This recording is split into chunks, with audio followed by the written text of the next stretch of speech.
Our story begins with humanity transported into the stomachs of 100-ton trout in a world of endless ocean and no land. Every so often, these trout swallow seawater filled with supply crates, which flow directly into their massive bellies. By opening these, people can obtain water, food, and blueprints for tools essential for surviving inside the fish. The trout also swallow dangerous sea creatures, meaning humans must constantly grow stronger just to stay alive. These giant fish feed on algae, and with every meal, a massive surge of seawater floods into the stomach. Once the water drains, piles of algae remain, and the trout stops swimming to begin the digestion process. We see the seaweed moving with agonizing slowness toward the digestion pool at the base of the stomach. Because he possessed a unique gift that allowed him to hear the trout's inner thoughts, he learned a secret. By manually throwing the algae into the digestion pool, the fish would digest faster and swim for longer periods. Consequently, he gathered more supplies than anyone else. But today, an unexpected accident occurred while moving the seaweed. Something sharp sliced a long wound into his arm, causing him to scramble back in a sudden panic. The sound of a shell slapping against the fleshy stomach wall echoed as blood continued to flow from his arm. He knew he needed a bandage quickly, so holding his breath, he crept back toward the pile of algae. Finally, the creature's form was revealed. It was a shrimp of unnaturally large proportions. Its head was armed with a razor-sharp spike, which was undoubtedly what had sliced through his skin. It seemed to lack any real aggression, merely flopping in place, and his fear slowly began to subside. That fear was replaced by anger. Without medical supplies, a simple infection from such a wound could be fatal. In a fit of frustration, he kicked the giant shrimp away to ensure its spike wouldn't graze him again. After tearing a strip of cloth from his own undershirt, he managed to wrap the wound and stop the bleeding. He returned to hauling seaweed into the pool, though he was much more careful this time, just in case. Once the seaweed was finally cleared away, we see him standing over the giant shrimp, pondering exactly what to do with it. He considered simply kicking it into the digestion pool, but deep down, he felt it would be a waste of that hard shell. If he could peel it off in one piece, it would fit perfectly over his forearm as protection against more aggressive creatures. The spike on its head could even serve as a makeshift knife, a clever thought that prompted him to take action. Deciding it was time to finish the creature off, he reached into his supply crate and pulled out a sturdy piece of wood. He swung the timber with all his might, focusing his strikes entirely on the shrimp's most vulnerable point, its head. It took 10 minutes of relentless effort to finally kill it, after which he planted a firm foot on the creature's body. With a heavy stomp, he snapped the sharp spike off the head and picked it up, admiring his new tool. He slowly peeled away the outer shell, and looking at the translucent, crystal-clear meat, he couldn't help but swallow hard. He wished he had a fire, as he wasn't exactly in the habit of eating raw meat, especially from an unknown world. Just as he decided against eating it raw, the space around him began to vibrate with a familiar, low rhythmic tremor. The trout was moving again. After stashing the meat, he glanced down at the simple bandage on his arm with growing concern. Fresh blood was already soaking through the cloth, and he knew this amateur treatment wouldn't be enough to save him. He opened the system's World Trade Channel, hoping against hope to find some medical supplies to stop the bleeding. Most people were only interested in trading for food, which made him quite nervous, but he refused to give up his search. Finally, he spotted a listing. A medical hemostatic bandage was being offered in exchange for 3 loaves of bread. The seller claimed medical items were lifesavers and first come, first served, though 3 loaves seemed like a daylight robbery. But with blood seeping from his arm, he couldn't afford to wait, even though he only had 2 loaves in his possession. He clicked on the trader's profile to try and haggle, suggesting that perhaps 1 loaf of bread would be a fairer price. The reply was instant and cold. No deal. In a world like this, life-saving medicine is the rarest currency of all. What's wrong, brother? Are you hurt? The trader asked, but he had no intention of telling the truth to avoid a price hike. He claimed he simply had a strong sense of crisis and liked to be prepared, a logic the trader seemed to find quite reasonable. The trader then decided to keep the bandage for his own emergencies, which immediately sent a surge of panic through our protagonist. Wait, friend, how about 2 loaves of bread? He pleaded, only for the trader to chuckle, knowing he was definitely injured. It was a fair assumption. On only the 2nd day in this world, while everyone else was hunting for food, he was the only one desperate for medicine. He offered 2 loaves and a bottle of water, his very last scraps of food. He sent the message with a sense of finality, stating that if this wasn't enough, he simply had nothing left to give. If the trade went through, he would be left with nothing but 2 bottles of water to survive the day. The trader replied, telling him not to think so poorly of people, and surprisingly offered a much better deal. He offered to trade for just 1 loaf and 1 bottle of water, a message that made his heart skip a beat with relief. It felt almost too good to be true. Had he actually encountered a decent person in this wasteland? He checked the trade window. Sure enough, the price had been lowered. Without a moment's hesitation, he clicked exchange as his supplies began to glow. The bread and water vanished in a flash of blue light, replaced instantly by a roll of professional medical bandage. He wasted no time, unwrapping the bloody rag and using half a bottle of water to painfully clean the wound. Once the bandage was securely wrapped, the bleeding finally stopped, just as a new private message popped up on his screen. The trader pointed out that he hadn't taken advantage of the situation and asked, quite curiously, how he had been injured. He gave a small, knowing smile. The trader was clever, doing him a favor just to learn the dangers of this world. After all, in a space surrounded by soft, fleshy walls, sustaining a serious injury should have been nearly impossible. The cause of the wound was vital information, so he didn't hide it, telling the trader everything about the giant shrimp. Shortly after the conversation ended, the sound of rushing seawater echoed from the tunnel, and he hurried to check his algae tank. We see him move toward the side of the stone path's membrane, where the impact of the seawater was weakest, before stacking several supply boxes. He placed them all atop the algae cultivation tank, just out of the water's reach, so he wouldn't have to lift them every single time. Once the tide receded, a new supply box arrived, containing 10 pieces of stone, 10 portions of soil, and 10 bundles of hay. He wondered why it was all raw materials. With only one loaf of bread left, he was desperate for real food. A little later, although it wasn't a meal, he found a pleasant surprise, a blueprint for a planter box, which was clearly meant for growing food. However, he was still missing a few key materials and couldn't craft it yet. A few hours later, the final supply box washed in. Before opening it, he offered a silent prayer for food. He received 1 apple and 1 banana. Well, it was a start. It was indeed food. Though fruit isn't as filling as bread, it would at least allow him to survive until the day after tomorrow.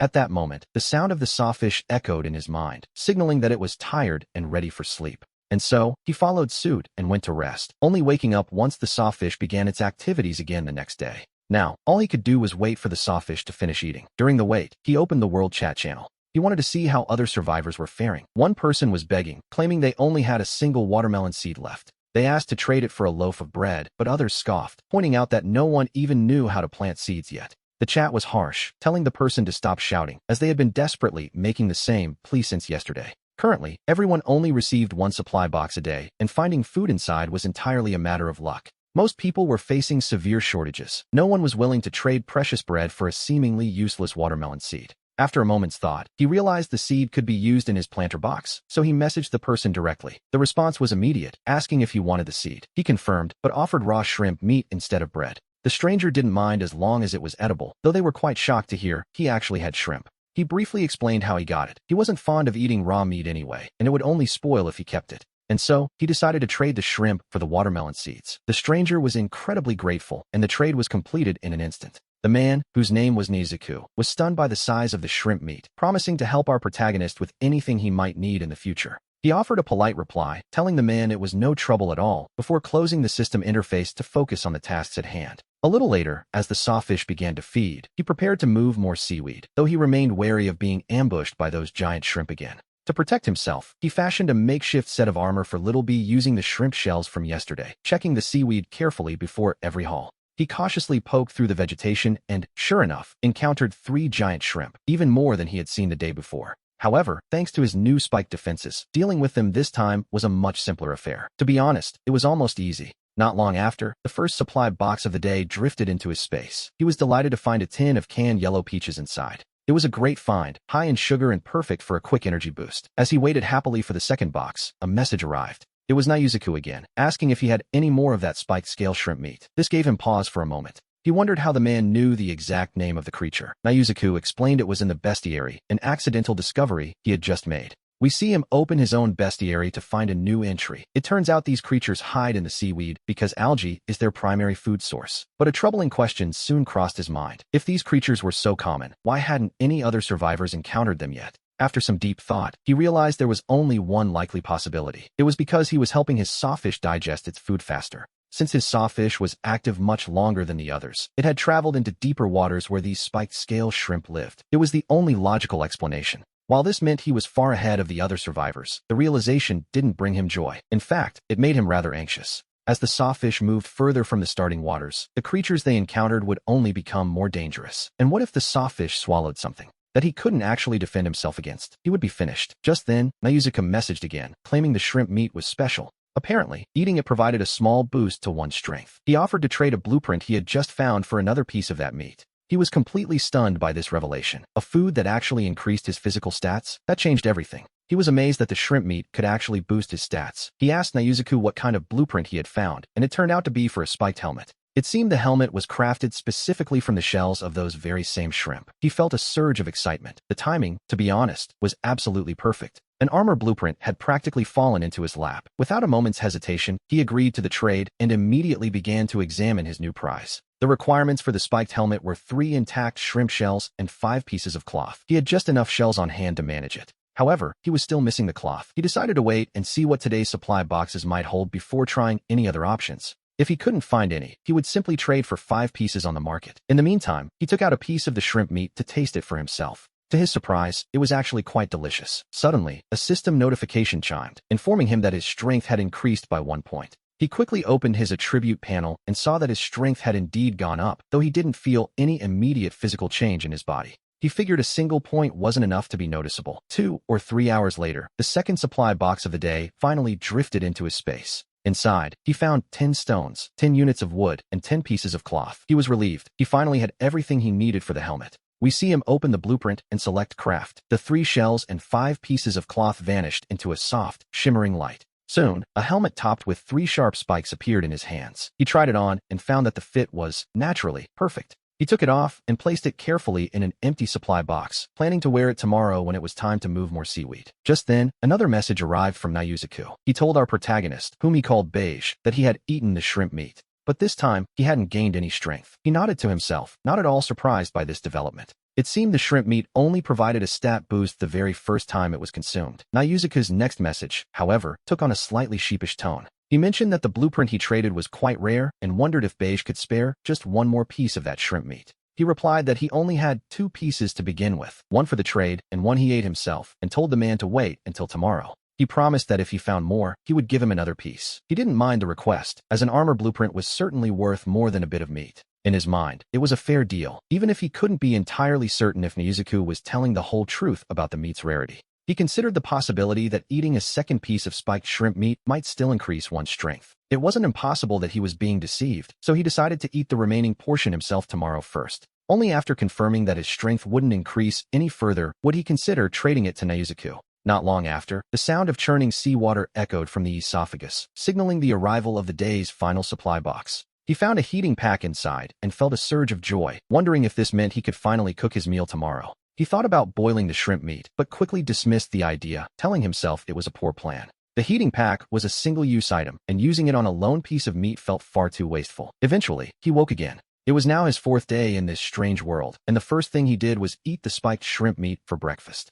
It turned out Nayuzaku hadn't lied. His strength didn't increase again, which left him feeling a bit disappointed. A while later, as the sturgeon began to feed, he placed the spiked helmet he had crafted yesterday onto his head. He waited to begin moving the seaweed, but then, he unexpectedly heard the sturgeon's voice, sounding quite small and youthful. The creature complained about these things constantly stealing its food, sounding rather annoyed by the whole situation. It seemed the spiked shrimp were competing for the same algae, suggesting there would be many of them in the seaweed today. He realized he would have to be extremely careful while moving the seaweed, and from the looks of it, the sturgeon had already swam into a sea area teeming with these shrimp. Suddenly, the entire stomach wall began to vibrate violently. The space began to tilt until it was almost vertical, catching him off guard and sending him crashing into the fleshy wall. Fortunately, the wall was soft. Aside from a bit of dizziness, he managed to escape the impact without any real injuries. However, the seawater in the algae containers spilled out, and the supply boxes he had collected were scattered everywhere. He quickly lunged to hug one specific box tightly, as it contained his precious canned peaches and the heating pack.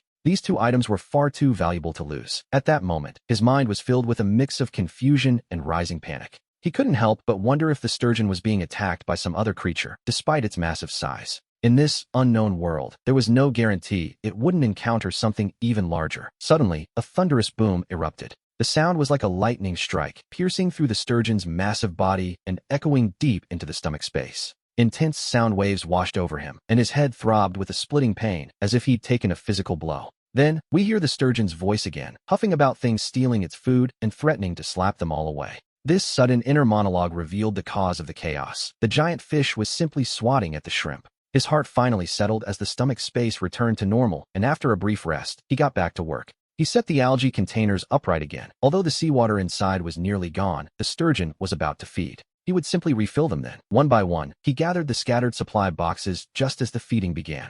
As the seawater rushed in, he quickly opened the system interface and clicked repair on the algae containers. The seawater was automatically drawn in, and he began his daily task of moving seaweed, remaining cautious as always. He had to ensure the spiked shrimp didn't injure him, but once the work was finished, he received a pleasant surprise. There were 10 dead spiked shrimp hidden in the seaweed, evidently killed by the force of the sturgeon's tail. The sound of that tail swing had nearly deafened him, so the lethal power it carried was easy to imagine. Since the first round of feeding alone yielded 10 shrimp, he wondered how many he might have by the day's end. He calculated that he might end up with 50 or 60 in total, a truly impressive haul, to be honest. However, he realized that if he just left them in a pile, the next surge of seawater would wash them away. He devised a plan to build another algae container and arrange them in a V-shape against the stomach wall. The triangular space in the middle would hold the shrimp, and since he had plenty of materials, an extra container wouldn't hurt. As the second round of feeding began, he piled the shrimp in the corner, using his own body to shield them. Next, we see him open the blueprints for the algae cultivation tank and successfully build a second one, arranging them in the planned V-shape.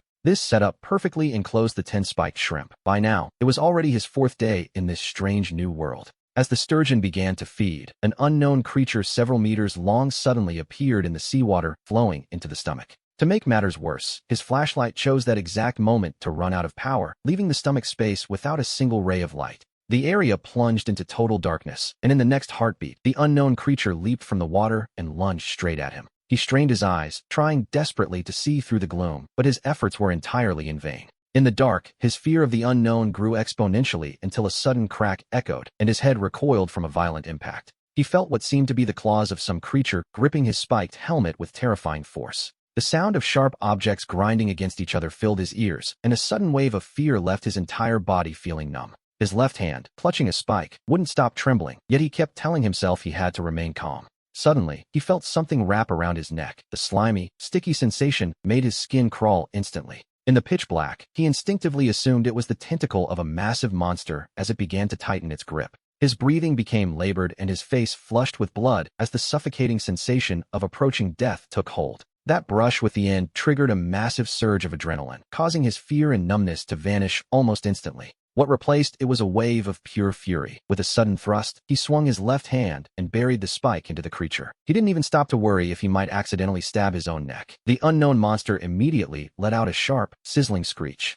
He realized the screams were coming from right above his head, so he began frantically swinging the spike upward with his right hand. Before long, he managed to sever the creature, and the detached limb began thrashing wildly in its death throes. A foul-smelling liquid sprayed everywhere, covering his face, and finally, the limb wrapped around his neck fell away. After a while, the monster went completely still, though its claws remained firmly locked onto his spiked helmet. As the adrenaline slowly began to fade, we see the cold grip of fear start to settle over him once again. For a long moment, he didn't dare to move a muscle, waiting patiently until the seawater had completely receded. Only then did he find the courage to manually crank his flashlight, and the moment the beam cut through the dark, he saw the severed body of a creature draped over the algae tank, thick blood dripping slowly onto the floor. Next, he removed his helmet, only to find 4 sharp, anchor-shaped teeth buried deep within the metal casing. Seeing the full form of this beast sent a cold shiver down his spine. It was a miracle it hadn't crushed his skull. To be honest, the helmet alone shouldn't have been enough to stop those fangs. He had been incredibly lucky.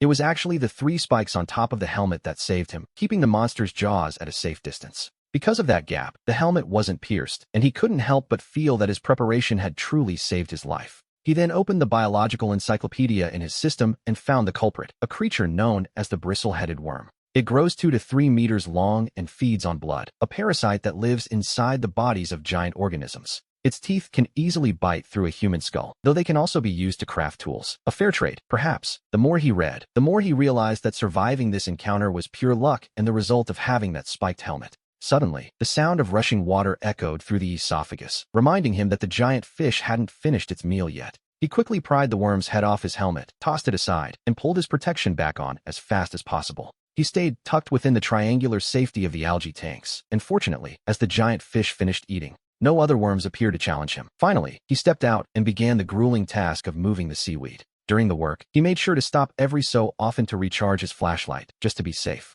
He wanted to ensure he had enough power for any sudden surprises, as that nightmare in the dark was not something he wished to repeat. Half an hour later, we see that he had successfully moved all the seaweed into the digestion pool. He even tossed the remains of the bristle-headed worm into the pool to dispose of it, before taking a quick inventory. In total, he had gathered 58 spiked shrimps today, 8 of which were still fresh and untouched by the giant fish. Since their shells were perfectly intact, they could be used to craft spiked helmets, unlike the other 50, which were badly crushed. Those were useless for crafting, so he decided to trade them away later. Next, we see him open the system interface. He selected the profile of Nyuzuku and immediately sent over 3 of the spiked shrimps as a gift. He also included a newly crafted spiked helmet. A little later, the first supply box of the day finally arrived. With a soft chime, he obtained 1 iron ore, 1 copper ore, and 10 units of sand, which was a pleasant surprise. He hadn't expected to find metal ores. Next, he prepared to trade the spiked shrimp meat with other survivors after a quick calculation. This was his 4th day in this world, and most other survivors could only obtain a single supply box each day.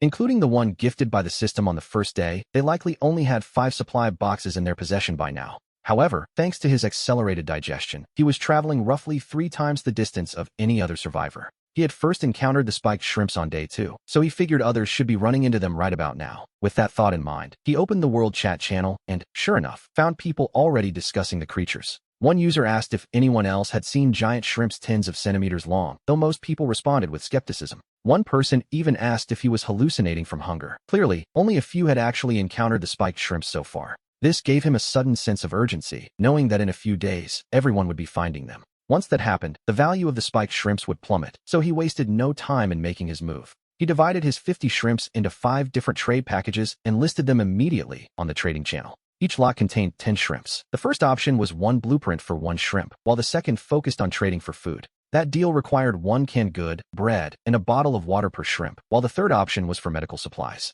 The fourth option was for metal ores, at 10 units per shrimp, while the fifth focused on basic materials. He asked for 50 units of those per shrimp, and then we see him post a message in the world chat channel. He announced that the meat could increase strength and was first come, first served, which immediately caused a massive stir. Some questioned his claims while others debated them, with one person even asking if he had lost his mind playing games. But as he knew, the system interface clearly showed character stats, and those stats were meant to be increased, weren't they? Soon, many survivors began to seriously consider his offer, weighing the 5 different trading options he had provided. They debated which deal was the most cost-effective, and before long, the trades began to pour in one after another. In a short while, he had successfully traded 43 shrimps, leaving only 7 intended for the rare blueprints. This clearly showed that blueprints were hard to come by, and most people who found them preferred to keep them for themselves. 3 hours later, even as the giant fish swallowed a second supply box, no one had traded a blueprint yet. He resigned himself to trading those last 7 for basic supplies instead, and then he casually opened the second supply box. With a chime, he obtained 3 bottles of mineral water, and looking at his mountain of traded goods, he smiled to himself. He certainly wasn't lacking water anymore. Next, we see him examine the 3 blueprints he had acquired, a wooden foundation, an iron dagger, and a spiked leg guard. His attention was immediately drawn to the spiked leg guard blueprint. It seemed to be part of the same set as the spiked helmet, though he wondered if he could ever complete the full suit. He paused, wondering where on earth he would find iron nails, realizing the dagger couldn't be crafted anytime soon. The leg guards required 8 spiked shells, and though he only had 5 left, he expected to have enough by tomorrow. After checking the blueprints, he moved on to his new food supplies, 10 cans, 10 loaves of bread, and 10 bottles of water. He wouldn't have to worry about food for a while. As for medical supplies, he had received 9 blood-stanching kits. The rest consisted of a box of anti-inflammatories and 100 units of metal ore, including 50 units of iron. Finally, there were the basic materials, totaling 500 units. Next, we see him prepare to craft a wooden foundation to see what it actually looks like. Upon opening the blueprint and clicking build, a flat surface supported by 4 wooden stakes immediately materialized right before his eyes. He let out a sudden shout of joy. This height was perfect, as it meant the platform wouldn't be submerged by the rising seawater. He would no longer have to endure being soaked several times a day, a relief, considering he had been wet and sticky for days now. That sensation was truly hard to describe. Amidst his joy, however, he felt a flicker of worry about whether a wooden foundation would be sturdy enough. He wondered if it might be swept away by the current, so he gave it a hard shove, only to discover that the 4 wooden stakes seemed to be fused directly into the space itself and wouldn't budge. After that, he proceeded to build 6 wooden foundations in a row. These formed a 2x3 platform, and he quickly moved all of his supply crates onto it for safekeeping. He no longer had to worry about his crates being washed away. Then, he remembered the small planter blueprint he couldn't build earlier. He wondered if the lack of a foundation was the reason. With a spark in his eyes, he immediately clicked to craft the small planter. It worked perfectly. He then planted the watermelon seeds in the planter, though the lack of sunlight in this place was a concern. He had no idea how long it would take for the watermelons to ripen. With nothing left to do for the moment, he decided to take a break. He lay down on the dry wooden platform to rest. 3 hours later, the third supply box of the day finally arrived. Waiting for the tide to recede, he eventually jumped down to open the box. With a familiar chime, he received a new item. He had obtained a fragment of the Titan Whale Growth Accelerating Food Guide. He could already guess what this guide was for. It likely listed the types of food that could make the giant fish grow faster, though a single fragment was useless for now. The following day, as the giant fish began its morning feeding, he woke up on his wooden foundation to start his day. Recalling the terrifying attack by the arrow-headed worms, he immediately retreated to the innermost edge of the platform to avoid being dragged under. After scanning the area carefully, he saw no signs of the worms swimming nearby and allowed himself a sigh of relief. But as is often the case in this place, the peace didn't last. Suddenly, two glowing spots began to rise slowly from the dark water. It was as if two eyes were staring fixedly at him from beneath the waves. As the tide receded, the light sources finally broke the surface. Two glowing, spherical creatures appeared. We see him approach them with extreme caution, unsure of what to expect from these strange visitors.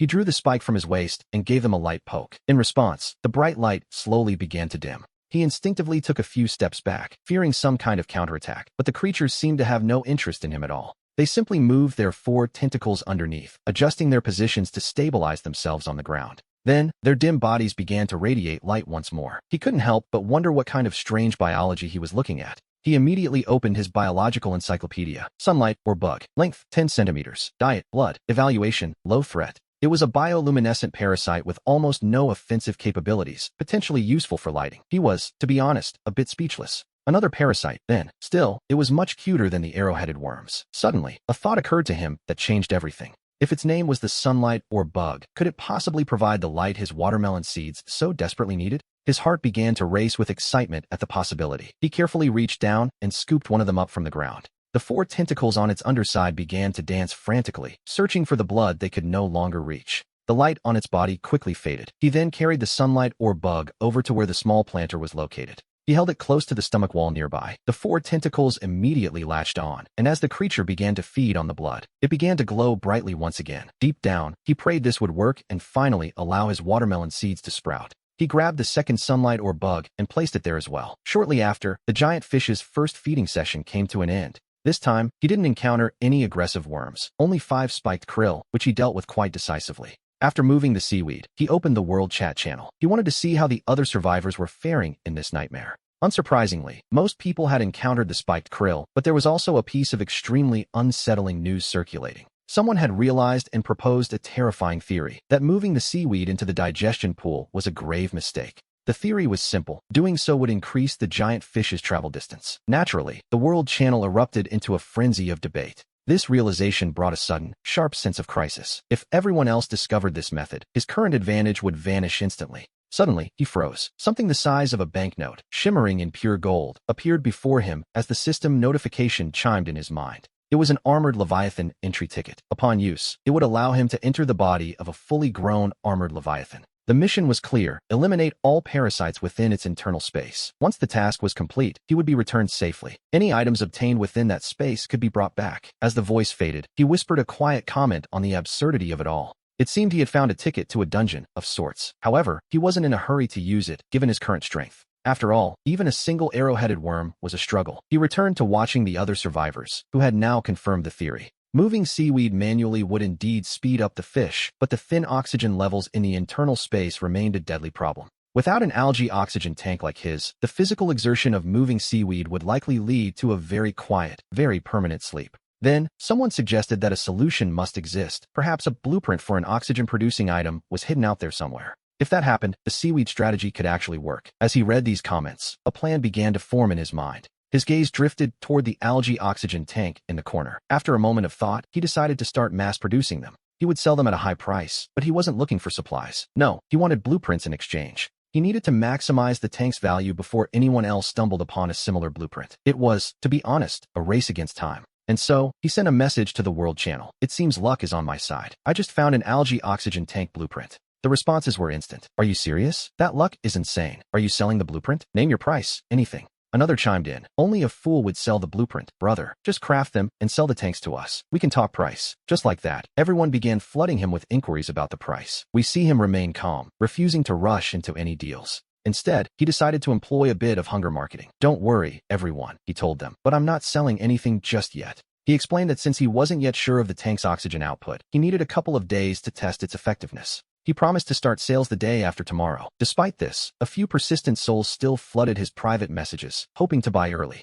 A few hours later, with the number of inquiries reaching the tens of thousands, he finally set his terms. He would only trade for blueprints. This demand quickly discouraged the vast majority. In the end, only 8 people were willing to agree, but he remained incredibly meticulous. As the giant fish finished its next feeding cycle, he used the seaweed left behind by its taste buds to craft 8 algae oxygen tanks. The trade was a success, netting him 8 new blueprints. Shortly after, a second supply box arrived. Ding! He had obtained a sweet potato seed. This put him in an even better mood. After all, seeds were the only way to truly guarantee a stable, long-term food source. And so he built a small planting box, watered it with half a bottle of water, and then sat down to enjoy a hearty meal. With food currently in abundance, there was no reason to stay hungry. Suddenly, a private message arrived. "Hello, my name is Zigong." This was the very person who had proposed the seaweed-moving theory on the World Channel. "Can I trade for one of your oxygen tanks?" Reading the message, he couldn't help but laugh in frustration. This was the person who might have single-handedly ended his competitive advantage. To think this person had the nerve to ask for a trade. "Sorry, I'm not interested," he replied. But Zigong was not one to give up so easily.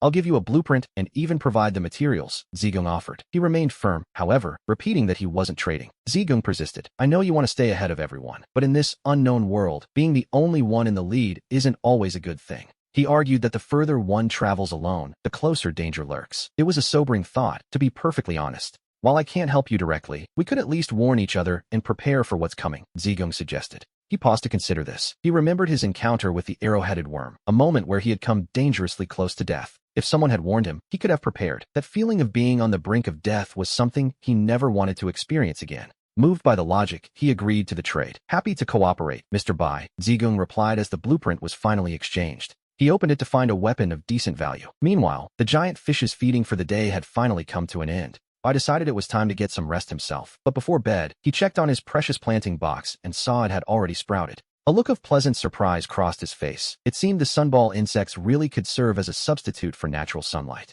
However, a new concern soon entered his mind, as these creatures were, after all, parasites that fed on the sawfish's blood. Realizing that too many would eventually harm the giant fish, he decided to keep only 10 and eliminate any extras. A wise move, really. When he woke the next day, he found the watermelon seedlings had grown 10 centimeters, while the sweet potatoes had reached 5 or 6. He was overjoyed at the prospect of finally becoming self-sufficient. Shortly after, he put on his spiked helmet to begin his day. Using 8 pieces of spiked shrimp shell and 10 pieces of cloth, he set to work crafting a pair of spiked leg guards. He then opened the 8 blueprints from yesterday's trades and found, incredibly, 4 more pieces of the spiked shrimp set, a belt, boots, bracers, and even a spiked guard knife. At this discovery, a satisfied smile once again spread across his face. He began reviewing the materials needed for these new designs. To be honest, completing the full spiked set seemed quite manageable. He expected to have everything crafted very soon, especially since he still had 10 pieces of shrimp shell remaining in his inventory. Without hesitation, he crafted the spiked guard knife and the boots. Now wearing 4 pieces of the set, he felt a change.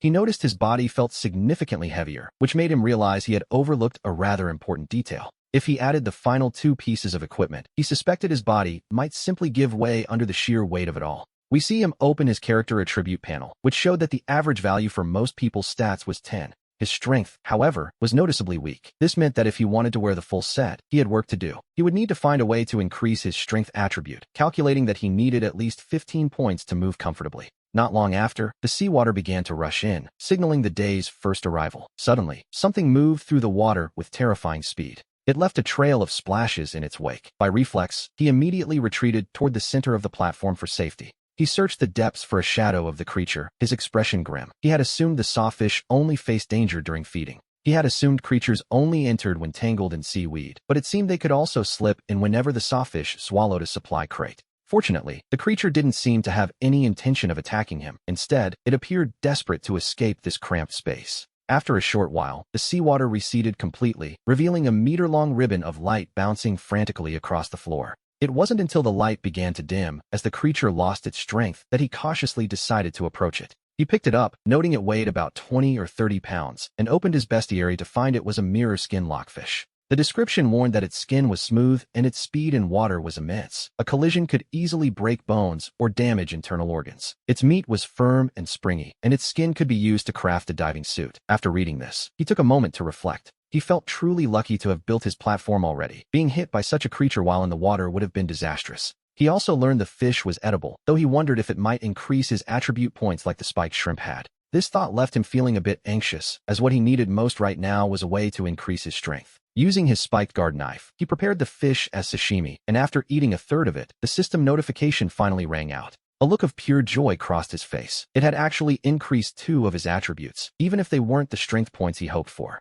Still, gaining 2 attributes at once was a reason to be happy. Just then, he received a message from Nezu. Brother Bai. Thank you for the shrimp and the helmet. I just found a recipe in a crate, and I'm sending it over to you now. His eyes lit up instantly. It was a recipe for making fertilizer, a very timely gift indeed. With fertilizer, he could accelerate the growth of the food in his planting boxes and reach self-sufficiency that much sooner. The recipe required a composting bucket, 5 portions of hay, and 5 portions of sawfish manure. This gave him pause. He already had the bucket and the hay, but he wondered where on earth he was supposed to find sawfish manure. Perhaps in the digestive pool? As he pondered this, he suddenly remembered the blueprint for a manure scoop he had acquired earlier, and everything clicked into place. The scoop was clearly intended for retrieving manure from the sawfish's digestive pool. And so, a new task began. Without a moment's delay, Bai used 5 units of wood to craft the tool, then added 5 portions of hay into the composting bucket. We see him approach the edge of the digestive pool, where he carefully dipped the manure scoop deep into the murky depths. When he pulled it back, the bucket at the end was filled with a thick, green sludge, the sawfish's manure, which he promptly added to the composter. The smell, to be perfectly honest, was quite overwhelming, and he quickly slammed the lid shut to contain the stench. Now, all he could do was wait for the fertilizer to process. Meanwhile, he turned his attention to the weapon blueprint he had acquired from Nizuku. He crafted a long, ancient blade, a weapon far more effective and reliable than his previous spiked dagger. After that, he listed the mirror skin lockfish on the trading channel, hoping to exchange it for some truly rare blueprints. Next, he set to work crafting a large number of algae cultivation tanks, trading them aggressively on the world channel for basic supplies. By this point, most people in this strange world had begun to recognize his name, and some were even starting to wonder if he had somehow obtained a cheat code or a hidden advantage, given how many advanced materials he seemed to possess. Using the spiked shells he traded for earlier, he successfully crafted a spiked breastplate, though it weighed a heavy 40 pounds. Heavy as it was, he had to wear it. Protection was a necessity. Before heading to bed, he checked on the planting boxes. The watermelon seeds had already sprouted into vines, a sight that lifted his spirits considerably. He woke up to his 7th day in this world and immediately went to open the lid of the composting bucket. Suddenly, clumps of dark green manure came flying out. He scrambled to dodge them just as a notification rang in his mind. He had obtained 10 portions of low-grade fertilizer, capable of shortening growth time by 10%, a discovery that brought a smile to his face. Without a second thought, he grabbed a supply box and placed 8 of the portions inside for safekeeping. He then returned to the small planting box and carefully tossed the remaining 2 fertilizer clumps onto the soil. The moment they touched the earth, they melted into a thick green liquid and seeped directly into the ground. The fertilization was a success, and quite convenient at that. Soon, the sound of churning seawater echoed from the stone path the sturgeon were feeding. Bai immediately gripped his fishbone blade and dropped into a tense crouch, bracing himself for the danger he knew was coming. Suddenly, the water's surface churned violently, and a pale, fleshy shape appeared that sent a chill straight down his spine. It was another spearhead worm. His heart skipped a beat, remembering how this creature had nearly cost him his life before. Every time he recalled that encounter, he felt a lingering fear, and now that dread was beginning to wash over him once again. His hand trembled as he held the blade, and he could feel his physical strength slowly draining away with every passing second. The spiked armor was incredibly heavy, and maintaining that combat crouch made time feel as though it were standing still. Finally, the water level began to recede, signaling that the sturgeon had finished feeding. He only had to wait for the drainage to finish. He was just starting to feel a sense of relief when, without warning, the surface of the water exploded upward. A massive maw lunged out and clamped onto his helmet. Though he was startled, he managed to regain his composure almost instantly. The 3 sharp spikes on top of his helmet had done their job, preventing the creature's mouth from closing completely. Without a moment's hesitation, he swung the fishbone blade with all his might, burying it deep into the creature's body. This new weapon was far superior to his old spiked dagger, sinking halfway through the beast's flesh with a single strike. A disgusting fluid sprayed out as a piercing shriek echoed above him, but he remained unmoved, swinging the blade a second time. Just as he was about to sever the creature's body entirely, another violent splash erupted from the dark water. A second spearhead worm suddenly latched onto his spiked leg guards and began pulling with immense, terrifying force. He was dragged sideways into the water, his heart racing as he struggled to reach the surface for a breath of air. But the creature's pulling at his head and legs were too strong, and his heavy spiked suit only made it harder to stay afloat. As the seconds ticked by, the suffocating pressure in his chest grew stronger, and he knew he was running out of time. Faced with such a desperate situation, he realized his only choice was to fight back with every ounce of strength he had left. He drove the fishbone blade ruthlessly into the spearhead worm that was still clamped firmly onto his helmet. Perhaps because it was already gravely wounded, the creature released his head after only 2 strikes, giving him a sudden surge of hope. Without a second thought, he cast aside the fishbone blade and paddled his arms desperately, slowly forcing his body back toward the surface. He gasped greedily for oxygen, but the second spearhead worm acted quickly, violently dragging him back down into the depths once more. Caught off guard, he swallowed several mouthfuls of seawater before thrashing his arms again, struggling with everything he had to resurface. But as soon as he managed a single cough, he was pulled under again, beginning a frantic cycle of rising and falling against the tide. He realized that as long as the first, wounded spearhead worm didn't rejoin the attack, he might actually have a chance. He could endure this tug-of-war with the creature on his leg. He only needed to wait for the water to recede to launch his counterattack. Finally, the seawater drained away completely, and without the buoyancy of the tide, the spearhead worm could no longer pull him down.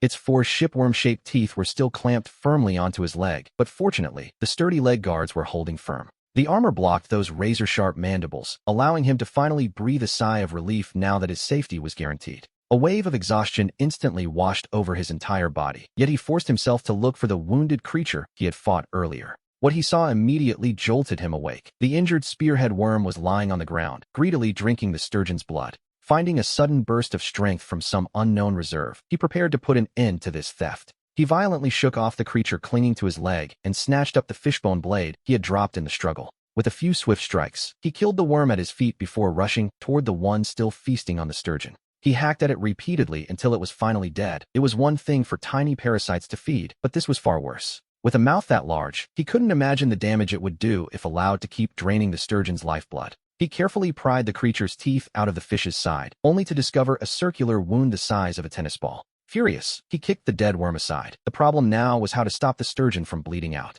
Suddenly, a spark of inspiration hit him. He remembered the sunball bugs and hurried back up toward the foundation. He grabbed a single sunball bug and pressed it firmly against the bleeding wound, watching as its 4 small tentacles latched onto the surrounding flesh, sealing the hole perfectly. Deep down, he felt a surge of pure joy. The plan had actually worked. With the crisis finally averted, a wave of overwhelming exhaustion washed over him once more. But we see that he still couldn't rest, as the sawfish's feeding phase wasn't over and the tide would soon return. He told himself that while this spiked armor was heavy, it had protected him perfectly during the recent attack. The importance of good gear was now undeniable, yet he also realized something else about the sawfish's feeding habits. There was no need to stand guard in the water. He could simply hide and wait for the tide to recede completely. Only then would he check for intruders, using the stone algae cultivation tank as his natural shield. He remembered his very first encounter with a spearhead worm beneath the waves. Back then, he had stood in the narrow corner created by the algae tank to stay safe. It was that specific position that had blocked the creature's underwater strikes and saved his life. And so, he exerted every ounce of strength to haul the heavy algae cultivation tank onto the wooden platform.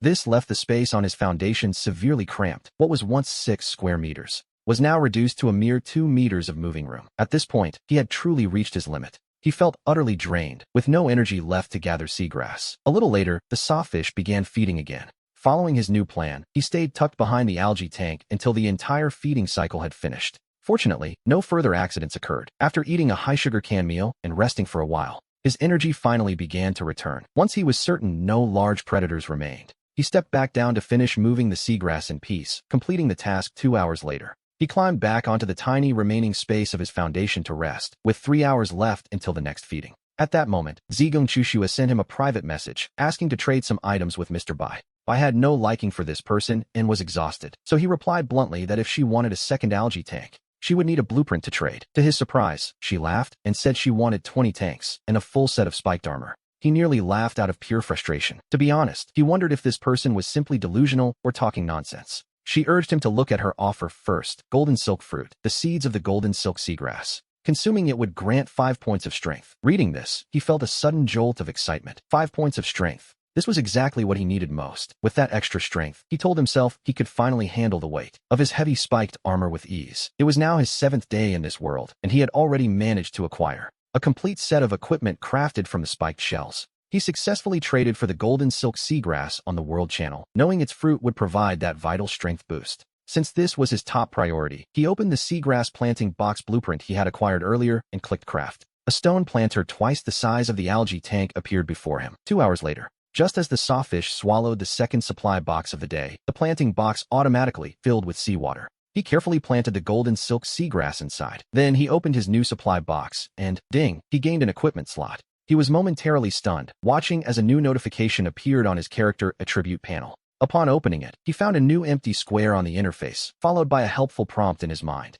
The equipment slot allowed him to store a single piece of gear or a weapon. Deep down, he was absolutely delighted. He decided to test it by placing his heaviest piece, the spiked breastplate, into the slot. After a flash of blue light, the spiked armor instantly vanished from his body and reappeared within the equipment slot. With just a single thought, the breastplate returned to his body. He couldn't help but marvel at how convenient this was. This equipment slot was truly a magnificent find, and he suspected it was something he could acquire multiple times. During the 3-hour wait for the next supply box to arrive, we see him reflecting on his current situation. By now, even the other survivors had realized that without a way to produce their own oxygen, they would suffocate while helping the sawfish digest seagrass, so his daily trade volume had become quite massive. Consequently, his basic materials were nearly overflowing from his 20-odd supply boxes, which caused him no small amount of distress. He wondered how he would store the remaining supplies, but just then, the sawfish delivered the third box of the day. He obtained a storage cabinet blueprint. He stared in stunned silence for a moment before erupting in pure joy at his luck. The blueprint required only 20 units of wood, a very reasonable price, all things considered, and he opened it immediately. The cabinet contained 100 slots, each capable of stacking 100 items, meaning a single cabinet could hold 10,000 basic resources, while his current total only amounted to about 3,000 units. It wouldn't even fill half the space, and best of all, the cabinet took up very little room once placed. He promptly transferred everything from his 22 supply boxes into it, and tossed the useless empty crates into the digestion pool. On his 8th day in this world, he checked the golden silk seagrass immediately upon waking, but found no changes yet. He felt a slight pang of disappointment, though it was to be expected. After all, the golden silk fruit provided 5 strength points. Such a powerful fruit would naturally take longer to grow than ordinary crops. Next, he walked over to the small planting box. To his delight, he saw that the watermelon vines were already flowering. At this rate, it wouldn't be long before he could finally enjoy a sweet watermelon. To be honest, the dry bread from the supply boxes was getting quite tiresome. Occasionally, he found small amounts of fruit or canned goods, but he was always too reluctant to eat them. He had eaten so much bread lately that he felt like gagging, and he couldn't help but mutter about when his diet might improve. He was particularly desperate for something salty, as his body's natural craving for salt had become impossible to ignore. Whether it was his taste buds screaming for salt or just pure nostalgia, he found himself constantly dreaming of the delicacies he once enjoyed. A few hours later, after the sawfish finished its meal, we see him checking its current status. The Titan saw whale was now 9 days old. It was still in its infancy, measuring 35 meters long, a 220-ton baby, according to the system evaluation. He hadn't expected the sawfish to grow 5 meters in just 8 days. He wondered if extra feedings would make it grow even faster. If it grew, it could swim much further. By now, the other survivors had all realized that transporting seagrass helped the sawfish digest. So, while he was still in the lead, the others were starting to keep pace with him. In a world built on survival, that simply wouldn't do. He knew he had to constantly expand his lead, so without a second thought, he immediately crafted a second storage cabinet. He then went to the world channel to buy 10,000 units of low-value seagrass, stuffing them all inside the new container. Only then did he go to sleep in a good mood. When he woke up again, it was already his 9th day in this world. However, something truly terrifying had appeared on the world channel. The survival count in the top right corner was plummeting. At first, the numbers dropped by dozens or hundreds, but soon, tens of thousands of people were dying every single second. He did the math and realized the timing was right. The other survivors were finally starting to encounter those spearhead worms. It seemed those who managed to survive the initial onslaught were paying a very heavy price for their lives. They began flooding the world channel, desperately asking him how he had survived the crisis. Seeing this, his eyes immediately lit up. This was the moment he had been waiting for. He contacted Nayuzuku and told him to spread the word on the trading channel. The news that spiked helmets could defend against spearhead worm attacks caused the channel to explode like a boiling pot. Everyone began frantically looking for Nayuzuku to make a purchase, and at that moment, he lent the helmet blueprint to his partner. He had Nayuzuku mass-produce and trade them for him daily, setting the price at 100 units of basic materials per helmet. Alternatively, they could pay with 10 portions of food or water. Those short on materials could even pay with metal ores. In this way, he massively expanded his inventory once again, while giving Nayuzuku a small cut of the profits for his help. When the day's second supply crate finally drifted in, he opened it to find a glorious pack of instant noodles. His face lit up with pure joy. At last, he could taste something salty, a rare luxury in this harsh environment. To him, this wasn't just beef noodles, it was a full-blown beef hot pot. He sat atop the crate, ready to feast. After filling the bowl with water, he dug out the disposable heating pack he had found several days prior. He enjoyed his meal immensely, marking his happiest day in this world, until the 10th day brought a new surprise. The supply crates didn't enter the stomach at the usual time, and even after waiting an hour, nothing appeared. Meanwhile, on the World Channel, other survivors were already bragging about the great items they had just scavenged. It seemed he was the only one facing this issue, and he began to frantically search for a reason why. Suddenly, the esophageal valve opened. His spirits lifted as he looked over, assuming the supply crate had finally arrived. However, unlike every previous time, no seawater rushed through the entrance, leaving his mind in a state of total confusion. He wondered what could possibly be happening, as the sawfish's voice suddenly echoed clearly inside his mind.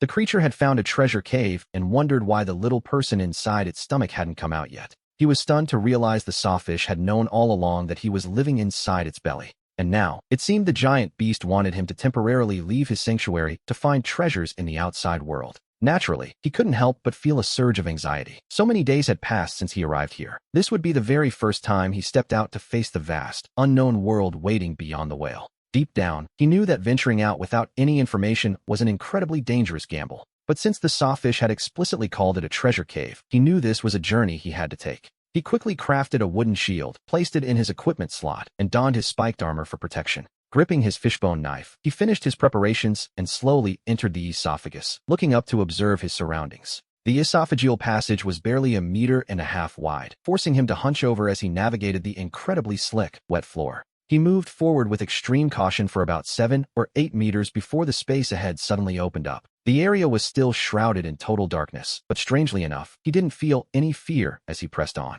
We see him approach a white wall with a texture like a giant brush, reaching out to touch it with his bare hands. The entire wall was composed of long, individual bristles, though they weren't soft like a brush at all. Instead, they were as tough as bamboo strips. He realized these must be the sawfish's baleen plates used for filtering food. To leave, he would first have to scale this wall of bristles, which luckily stood only about 2 meters high. With a small leap, he managed to scramble to the top, where a solid rock wall finally came into view. He walked along the top of the baleen, feeling his way across the rock until he discovered a narrow cave only 1 meter wide. The dark, cramped environment made his heart race. This was clearly the entrance to the treasure cave the creature mentioned. However, the space inside was so incredibly tight that he would have no choice but to crawl forward on his hands and knees. If he encountered danger, turning around would be nearly impossible, but he told himself that the greater the risk, the greater the reward. He knew that surviving in this world meant facing danger head-on, especially after reflecting on his previous brushes with death. To be honest, he had already learned the hard way that there was no such thing as a truly safe life in this place. Holding his wooden shield in front of him, he decisively crawled into the tunnel, which was composed entirely of cold, hard rock.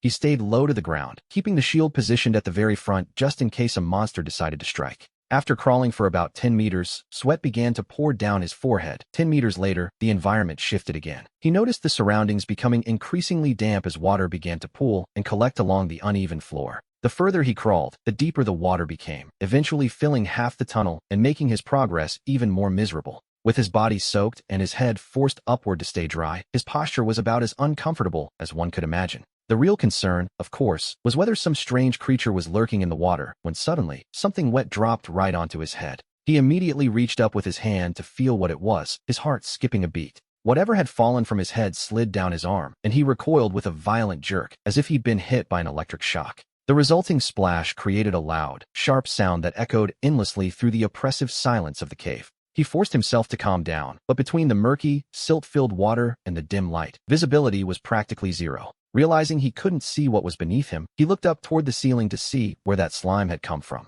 What he saw was enough to turn anyone's stomach. The roof of the cave was completely coated in thick, glistening mucus. It looked as though some massive creature had crawled past, leaving a trail behind, but he suppressed his disgust and pushed forward. However, as he ventured deeper, he found that even the ground beneath the water was now covered in the same substance. The slime caused his hands and feet to slip, making it impossible to find any leverage, which slowed his crawling to a snail's pace. After slipping and falling face-first into the water several times, he decided it was best to stop and take a short rest. But he hadn't been resting for long when a faint, unsettling sound reached his ears. It was a soft, rhythmic noise, like something moving very slowly across the wet surface of the rock walls. He quickly turned his head to find the source, and eventually spotted a flat, soft-bodied creature clinging to the ceiling. Its body was entirely transparent, revealing its internal organs, and it was only about 20 centimeters long, hardly a terrifying sight. It didn't seem to have any aggressive intentions toward him. It was simply gliding along the rock at its own leisurely pace. Leaving a long trail of slime in its wake, the creature moved on, and he decided he had rested enough to continue his journey. But just as he prepared to move, the water ahead of him suddenly began to churn with large, heavy ripples. His heart, which had only just settled, was instantly in his throat as he realized what those waves implied. Something much larger was clearly rushing toward him through the dark, and a second later, a massive surge of water slammed into him. The force of the water nearly knocked him off his feet, and he knew with terrifying certainty that the massive creature was almost upon him. With his heart practically in his throat, a sudden, violent impact slammed ruthlessly against his wooden shield. He couldn't hold his ground. His entire body was shoved back over a meter, the shock of the blow rattling his very internal organs. For a moment, his mind went blank, but the sheer urgency of the situation forced him to ignore the pain as he gripped his fishbone knife. He thrust the blade out desperately from the edge of the shield, only to hear a sharp, metallic ting echo through the dark. The sound of bone hitting something incredibly hard told him everything he needed to know. Deep down, he felt his luck had finally run out. The fishbone knife was clearly no match for this beast, whose head seemed to be as hard as solid stone. Realizing the shield was protecting its prey, the creature began to spin its massive body with a frantic, predatory energy. A thunderous rumbling filled the cave, accompanied by the agonizing sound of wood beginning to splinter and tear apart. At this point, his heart sank to the bottom of his chest. He felt like a lamb led to the slaughter, waiting for the inevitable. He knew that once the shield broke, it would be the end, so in a moment of desperation, he sent an urgent message to Nyozichu. He begged Zichu for another shield, and without a word, his friend quickly crafted one and sent it over immediately. Setting aside his knife, he used both hands to brace the shield, hoping he could somehow outlast the creature in a battle of attrition. It couldn't spin forever, or so he hoped, and as long as Zichu kept sending shields, he might just have a chance. Even so, the odds of survival felt slim. Holding a shield against such force required a strength he wasn't sure he possessed. He doubted his own endurance could ever truly compete with that of a giant monster, and as time ticked by, his strength began to fail. After burning through a dozen shields, he reached the absolute limit of his exhaustion, feeling the cold shadow of death drawing near. Strangely, he felt no fear. This was the path he had chosen for himself. Then, with a final crack, the wooden shield shattered completely. Finally, we see the creature in its entirety, a massive form that occupied nearly 80% of the cave's cramped space. It resembled a gargantuan earthworm, but with a terrifying twist. Its head was armored with a sharp, triangular bone spike. It was by spinning that sharp bone spike that the beast had managed to shred through more than a dozen of his shields. Then, we see the armored shell split apart into several plates, revealing the creature's hidden, terrifying mouth. The maw was filled with rows of needle-like teeth, and at that moment, he finally accepted his fate and stopped resisting. Waiting for death felt like a slow torture, but just as the giant creature was about to bite down on him, a massive, piercing cry echoed through the entire cave, causing the very walls to tremble violently. A second later, the voice of the giant fish actually rang out in his mind, calling the beast a loathsome little bug for blocking the way. The fish commanded it to get lost, and the giant worm froze mid-strike, its terrifying mouth snapping shut instantly. It began to tremble all over as if it had just encountered its natural predator, though our protagonist wasn't faring much better. The sound waves from the giant fish were so intense they tore through the cave and his body, leaving his vision swimming in darkness. His head was spinning, but after a long moment of recovery, he looked closely at the giant worm before him. He found it frozen in place, paralyzed by fear, and so he summoned his courage and slowly crawled to his feet. Seeing him move, the giant worm suddenly recoiled its body and vanished into the darkness without a trace. He couldn't help but find it a bit ironic. To a 40-meter-long fish, that monster really was just a tiny little bug. Finally, he let out a long, heavy sigh of relief and leaned against the damp rock wall to rest. He then used the system interface to ask Nyozichu for some water and bread to recover a bit of his strength. Once he felt better, he picked up his wooden shield and continued crawling forward for another 30 meters until he reached a fork. To avoid getting lost, he followed the classic right-hand rule and chose the path on the right, crawling for another 30 meters. Suddenly, the space widened significantly, allowing him to finally stand upright as he cautiously scanned his surroundings. We see that he has entered an oval-shaped chamber with a small pool of stagnant water right in the center. Sitting in that water was a supply chest. His heart leaped with joy as he realized his efforts were finally paying off. The system chimed as he obtained 20 pieces of glass, but his expression immediately soured into one of pure disappointment. While glass was indeed a very rare material that no one on the World Channel had found yet, it wasn't what he needed. The problem was that he didn't have any blueprints requiring glass, though he didn't let himself stay discouraged for long. Remembering the other fork in the path, he returned to the junction, certain that another supply chest was waiting for him. He entered the left tunnel and crawled for 50 meters, only to be greeted by yet another fork in the road. After a quiet complaint about his luck, he chose the right path again and crawled for another 30 meters. He entered another oval chamber where, as expected, a chest sat waiting. This time, he obtained 5 iron nails. He was instantly overjoyed, as he had always assumed that iron nails could only be produced by smelting iron ore. But in a space with such limited oxygen, smelting or would have been an impossible task for him to manage. To his surprise, he now had the materials needed for his iron dagger blueprint, which required iron ingots just like these. After confirming there was nothing else to find, he sent both empty chests to Nyozichu for storage. He then returned to the second fork and decisively headed left, though this particular tunnel felt exceptionally long. He crawled for nearly 200 meters before finally emerging into a much more spacious cavern. This area was significantly larger than the previous two, and the pool of water in the center was remarkably clear. Not only that, but there was another cave opening at the back of the chamber, suggesting the exploration could continue. First, he approached the center of the room where, just like before, a supply chest was waiting for him. However, this one wasn't sitting in the water. Instead, it had been placed carefully upon a raised stone platform. His eyes lit up when he saw the gold trim on the chest. It didn't take a genius to realize this was special. With a heart full of excitement, he slowly reached out and opened the chest, waiting for the system's chime. He received blueprints for a small aquarium, a large iron sword, and fishbone armor, leaving his excitement beyond words. We see him staring in disbelief at the 3 blueprints he just obtained, before quickly opening the system interface to check the details.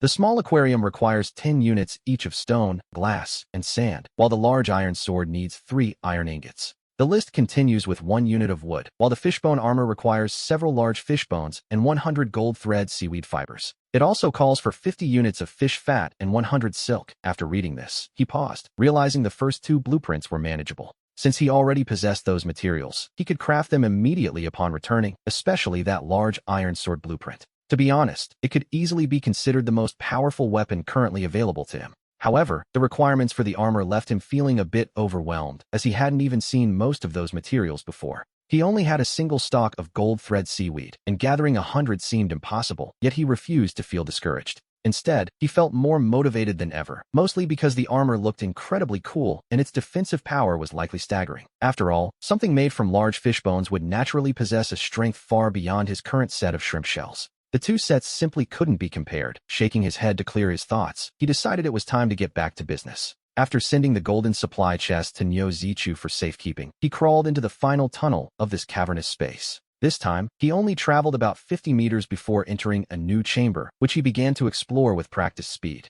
To his surprise, he didn't find a supply chest, but instead discovered a piece of staghorn coral in the center, glowing a deep blood red. A thin, mysterious red mist drifted around it, and he found himself staring at it, unsure of what he was actually looking at. After a moment of hesitation, he decided to touch it with his hand to see if he could unlock a new entry in his biological encyclopedia. Hoping to learn more about this strange coral, he reached out and very carefully tapped the blood-red surface with his finger. When nothing dangerous happened, he opened his encyclopedia and found it had updated, successfully unlocking 2 new species. The first was the gelatinous flatworm, a 10-centimeter mollusk with incredible regenerative abilities, weighing about 200 grams. Its body could be used to craft hemostatic gel, a discovery that filled him with immediate joy as he realized the flatworm's value. It was clearly the flat, soft-bodied creature he had seen earlier, and to his delight, it could actually be used to produce hemostatic gel. He decided he simply had to catch a few before leaving, and then he turned his attention to the second unlocked creature, the waste blood coral polyps. These tiny creatures, only 3 millimeters long and weighing next to nothing, lived in colonies on the coral and fed exclusively on blood.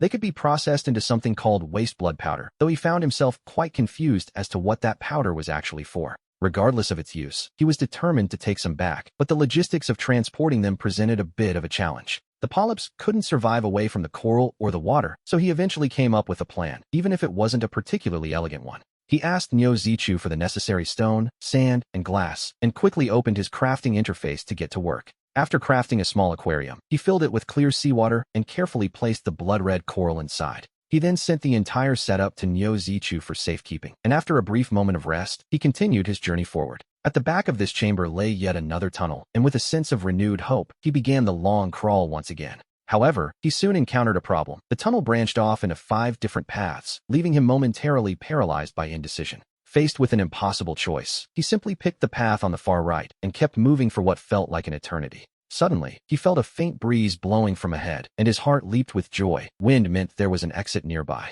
He immediately picked up his pace, and after another dozen meters, he finally crawled out of the tunnel and began to shout like a madman. "I'm out. I'm finally out," he laughed, and who could blame him after being trapped in those narrow tunnels for so long? To be honest, the oppressive darkness and the cramped, suffocating space had driven him to the brink of total despair. But as his initial excitement faded, he found himself completely stunned. Looking up, he realized the sky was filled with stars. He stood there frozen, wondering why he wasn't back inside the giant fish's mouth, and where exactly he had ended up after 10 days in this world. This was his very first time seeing the outside world, and though it was night, the surface of the sea was far from dark. In a display of pure absurdity, 10 moons hung in the sky, just as the giant fish's voice echoed in his mind, asking how he had gotten outside. The giant fish's voice echoed in his mind, sounding strangely urgent as it warned him of the danger and told him to return immediately. Clearly, the creature viewed him as far too fragile to survive alone in the outside world, and he, being sensible, decided to listen. He quickly retreated into the cave and began the long crawl back, but before long, he found himself facing 2 more branching paths.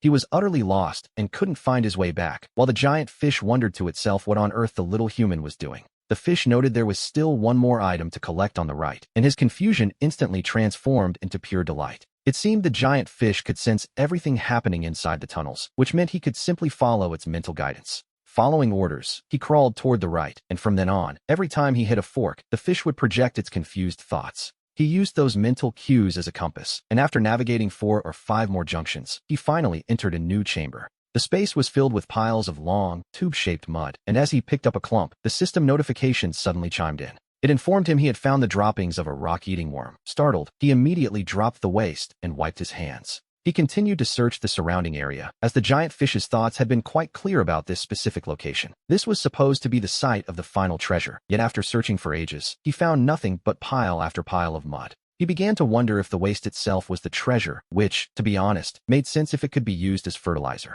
Perhaps these worm droppings were exactly what he needed to make the plants in the fish's stomach grow even faster. With that in mind, he asked Nyozichu for some empty supply crates and a shovel, eager to finish the job and finally go home. Once the digging was done, he could return to the stomach for a well-earned rest, but as he worked, the small mound began to collapse. Suddenly, he spotted something different. The very top of the mound was reflecting a brilliant, shimmering light. His heart skipped a beat at the realization that a real treasure was buried inside, and he immediately doubled his digging speed. By the time the mound was reduced to a small pile of dirt, he finally saw it, a plant with a truly bizarre appearance. It stood about half a meter tall with 3 distinct branches, each adorned with leaves that appeared to be made of pure crystal. It was truly beautiful, and at the end of the branches hung a fruit that looked exactly like a common stone. He had no idea what this plant was. He decided to reach out and touch it, but the moment his fingers brushed the stone, it fell right off, forcing him to scramble to catch it. A second later, a system notification flashed in his mind, informing him that he had obtained a rock fruit, which left him momentarily stunned. So, this stone was actually the fruit of the tree, and since it was a fruit, he reasoned that it must be edible. He opened his mouth to take a bite, but after a moment's hesitation, he asked Nyozichu for a bottle of mineral water instead. He gave it a thorough wash before trying to eat it. After all, the place was covered in rock-eating worm droppings, which isn't exactly appetizing. Next, he popped the fruit into his mouth and bit down with all his might, only to hear a sharp, sickening crack. The rock fruit didn't budge, leaving only a faint tooth mark while nearly shattering his back molars in the process. He hissed in pain, taking a sharp breath as he realized this was likely a nut-like food with a very hard exterior. The outer layer was clearly a protective shell, so he smashed it against the cave wall, and sure enough, the fruit finally cracked open. After peeling away the skin, he found a translucent, crystal-clear flesh inside, surrounding a small white pit at the center. It looked quite a bit like a lychee, and when he took a gentle bite this time, he was met with a wonderfully sweet flavor. The central pit carried an even richer aroma, and suddenly, the system chimed, strength +1, constitution +1, speed +1. His eyes lit up instantly. It had granted him 3 different attribute points at once, even if it was only a single point for each. He was more than satisfied, but then he began to wonder if this rock fruit could provide repeated attribute bonuses. He picked another one and smashed the shell, though he didn't hold much hope, as he had never found a food that stacked attributes before. To his surprise, the system chimed again, strength +1, constitution +1, and speed +1. He froze in utter shock. It actually worked. Without wasting a second, he reached out to grab the very last stone fruit. He was ready to devour it to see if the points would keep coming, but in that split second, he hesitated. He realized this rock fruit could likely be cultivated, and its ideal growing condition was clearly this specific type of waste. He realized that if he brought it back to the giant fish's stomach, he could cultivate it to produce even more fruit. And so, he abandoned the idea of eating it for now, carefully tucking the last fruit into his pocket. Next, he dug the entire plant out of the waste pile, gathering it along with all the boxes he had found. He sent everything to Nyozichu for safekeeping. At this point, his treasure hunt in the cave was a complete success. Following the guidance of the giant fish in his mind, he navigated precisely through a series of branching paths. Along the way, he caught 10 gelatinous snails, and after a long climb, he finally reached the original entrance. The pitch-black environment confirmed he was back in the giant fish's mouth, and the anxiety he had been carrying finally began to fade. He placed his armor back into the equipment basket and, feeling much lighter, made his way through the stone passage. Returning to the shelter space and seeing the familiar dim lights, he felt as though he had been gone for a lifetime. Suddenly, the giant fish's voice echoed in his mind. The little human is finally back. Now I can sleep. I'm so tired. The entire space began to vibrate as the giant fish moved, likely searching for a suitable place to rest for the night. He gave a weary smile, knowing his own work wasn't finished yet, and requested all his items back from Yozichu. His first priority was the raw crystal tree, so he quickly crafted a small planting box to house it. After burying the waste inside as fertilizer, he planted the tree on top, then turned his attention to the supply crates. He stored the iron ingots and glass in his locker, along with the small aquarium containing the boiling snow coral. He placed that on the wooden foundation before crafting another small tank for the gelatinous snails he had grabbed. The next morning, upon waking, he checked his attributes and found that his strength had finally reached 10 points. His status had officially shifted to healthy, marking him as someone who had surpassed the limits of an ordinary person. With just 5 more points of strength, he would be able to easily handle the 100-kilogram spiked Sub-Zero suit. Finally, he checked on the boiling snow coral. Seeing the polyps were still alive, he could finally breathe a sigh of relief. But as we watch him work, a new problem comes to mind. The boiling snow coral polyps feed exclusively on blood. He wonders where he might find a steady supply, but it doesn't take long for a clever solution to present itself. He recalls the hairy worms he hunted before. Their bodies are practically bursting with the blood he needs. A single worm would be enough to feed the entire colony, so he turns his attention toward the other small aquarium. Inside are the gelatinous snails, which can be processed into a powerful hemostatic gel for treating serious wounds. This gel could provide instant, potent recovery if a massive creature ever manages to injure him, so he pulls one out. To be honest, he needs to know exactly how strong its regenerative powers are, so he slices it in half with his fishbone knife. He places the pieces back into the tank to wait and see how they recover, then heads down to check on his prize. We see him approach the golden silk seaweed he's been dreaming of, and it has clearly grown taller since he last looked. The plant even emits a faint, shimmering glow, and in that moment, he can't quite hide his growing excitement. After all, its fruit can grant 5 points of strength, and its fibers are essential for crafting his fishbone armor. The importance of the golden silk seaweed really can't be overstated, so after calming his nerves, he checks on the watermelons. The seeds he buried only a few days ago have already produced fruit the size of a basketball. Yes, already. He finds himself marveling at the absurd growth speed of the plants in this world. They'll be fully ripe in no time. With his inspection complete, he realizes it's almost time for the giant fish's next feeding phase to begin. He moves to the safest inner corner of the foundation and carefully dons every piece of his defensive gear. Next, he opens his blueprints and selects the iron greatsword, using 3 iron ingots and a unit of wood. The materials instantly dissolve into blue light, forming a heavy, meter-long iron blade right before his eyes. He tests the weight with one hand and realizes that even with 10 points of strength, it's quite a burden. A simple swing puts a significant strain on his wrist, so he decides it's best to grip the hilt with both hands. He swings the blade a few more times, but it feels awkward and uncoordinated. After all, in his past life, he was just an ordinary man. He had never wielded a greatsword before, so it seems he'll need to find some time to practice his two-handed technique. Suddenly, the sound of surging seawater echoes through the stone passage. He immediately focuses, carefully watching the movement in the water. However, the water is discharged calmly. This particular feeding phase hasn't brought any dangerous creatures along with it. The next 2 cycles are just as quiet. It seems his luck is holding today, though other survivors aren't quite so fortunate. Today's death toll has spiked significantly, reaching 500,000 people. The ferocity of the spearhead worms is simply too much. Most survivors who haven't developed their gear yet simply can't defend themselves. Later, we see him begin moving seaweed into the digestion pool. During this time, Nyozichu also encounters an attack from a spearhead worm. Fortunately, he had been given a full set of spiked armor. Combined with the specific combat advice he received, Zichu successfully manages to take the spearhead worm down. When he reports the news and expresses his gratitude, our protagonist can't help but feel a surge of delight at the timing. He quickly asks Zichu to send over the spearhead worm's carcass, then begins draining the blood into the aquarium. The water in the boiling snow coral tank changes color instantly, and the polyps begin to stir with visible excitement. They start absorbing the nutrients greedily. After that, he takes some seaweed from storage and tosses it to the gelatinous snails. With their feeding done and his chores finished, he notices that the watermelons have finally reached peak ripeness. He harvests one immediately, slicing it into chunks and sitting back on the foundation to enjoy a quiet, leisurely snack. He had considered planting watermelons on a large scale to become completely self-sufficient when it comes to food and drink. However, such an operation would require at least 20 or 30 small planting boxes to be effective. The current floor plan simply doesn't allow for that kind of layout, even though the giant fish's internal space has grown lately. The space is certainly larger than it was, but to plant a truly massive field of watermelons, he has a specific goal in mind. He estimates he'll need at least 100 square meters of space. To finish the day, he sends a portion of the fruit to Zichu.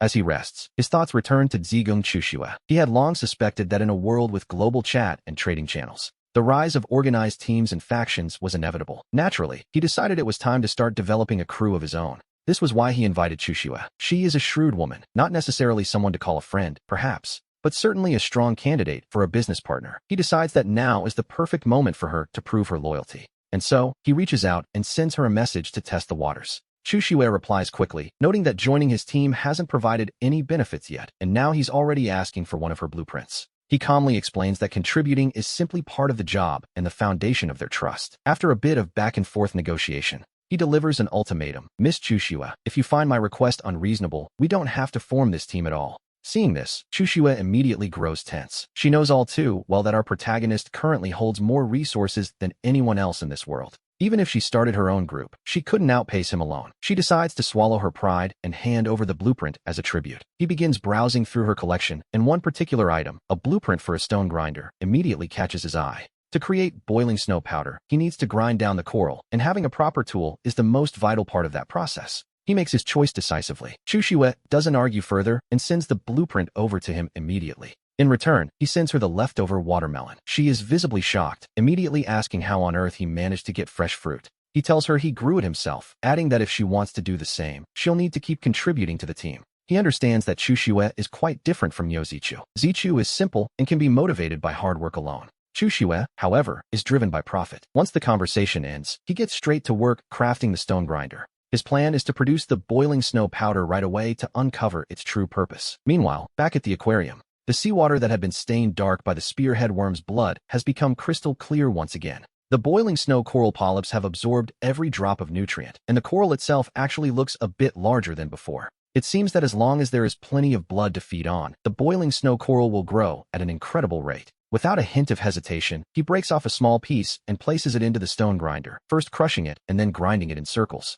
He isn't quite sure how fine the powder needs to be, so he simply grinds it as thoroughly as possible. After quite some time, the system's notification chime suddenly rings in his mind, announcing that he has successfully obtained a small portion of boiling snow powder. Consuming it grants a permanent 3-point boost to Constitution, plus 5 points to Strength and Speed for 10 minutes. It can only be taken once a day, but he is instantly overjoyed. The effects are, quite frankly, bordering on the miraculous. While his strength has already grown to 10 points, wearing the 100-kilogram spike shrimp armor is still a heavy burden on his body. Because of this, the 10-minute boost provided by the boiling snow powder is exactly what he needs to stay mobile. It is a life-saving asset, and in his excitement, he decides to test the effects immediately, pouring the entire portion into his mouth. He washes it down with a gulp of mineral water, and the system confirms Constitution plus 3, Strength plus 5, and Speed plus 5. Immediately, he feels his blood begin to boil, and his skin turns a slight shade of red as an unprecedented surge of power floods his entire body. He quickly pulls up his character attribute panel to see that his strength has reached 15 points.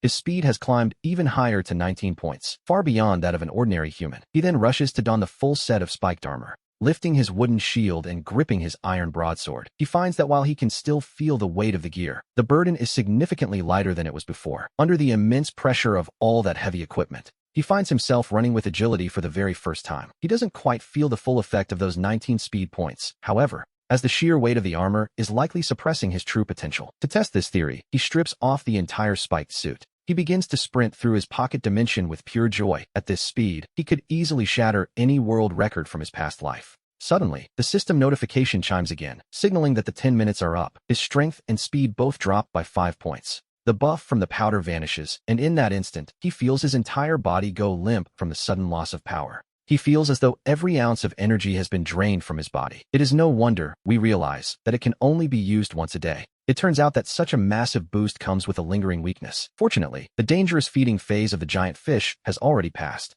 Otherwise, in this fragile state, if he were to encounter any aggressive creature, he likely wouldn't even have the strength to lift his blade. During this recovery period, he returns to the wooden foundation and begins eating canned fruit to replenish his sugar levels. He also sends a basic Canton Yozi, who quickly replies, thanking brother by profusely for the timely gift. Nyozi explains he just killed a hairy-headed worm and desperately needed the energy. Our protagonist simply tells him he's quite welcome. Even after finishing 2 cans of fruit, his expression remains weary and his eyelids begin to grow heavy with an irresistible urge to sleep. He can't help but marvel at how powerful the side effects of the boiling snow powder truly are. Yet, he doesn't dare close his eyes just yet. There is still over an hour before the giant fish swallows the first supply crate of the day. To stay awake, he tries to distract himself. He begins to focus his thoughts, wondering if the lipid blood gel made from the gelatinous snails also requires the stone grinder to prepare. As an hour slowly drifts by, the sound of rushing water echoes through the stone passage. The first supply crate of the day has arrived. We see him don his full set of spiked armor once more, entering a state of combat readiness despite his lingering fatigue. This time, a mirror-skin lockfish enters with the water. Seeing this, he breathes a sigh of relief and waits for the seawater to drain away. Only then does he jump down to deal with the helpless fish. After stowing his armor, he opens the supply crate with a familiar chime. He has obtained a piece of gold ore. He pauses, noting that while dangerous creatures are rare lately, the chance of finding ore has increased significantly. He wonders just what part of the ocean the giant fish has reached. Afterward, he decides to check on a previous experiment. He wants to see how the gelatinous snail he cut in half is doing, so he approaches the aquarium where he is raising them. He finds the seaweed almost entirely consumed, and surprisingly, the number of gelatinous snails has increased to 11. 2 of them are only half the size of the others. He is quite astonished. Could it be that the one he cut in half has actually survived? It has indeed become 2 separate creatures. Such recovery is beyond impressive. To be more precise, it is an incredible power of regeneration. And so, we see him reach out to grab one of the small gelatinous snails, dropping it into the stone grinder to test his theory. He then begins to crush the creature's body with the pestle. Since it is a living thing, after all,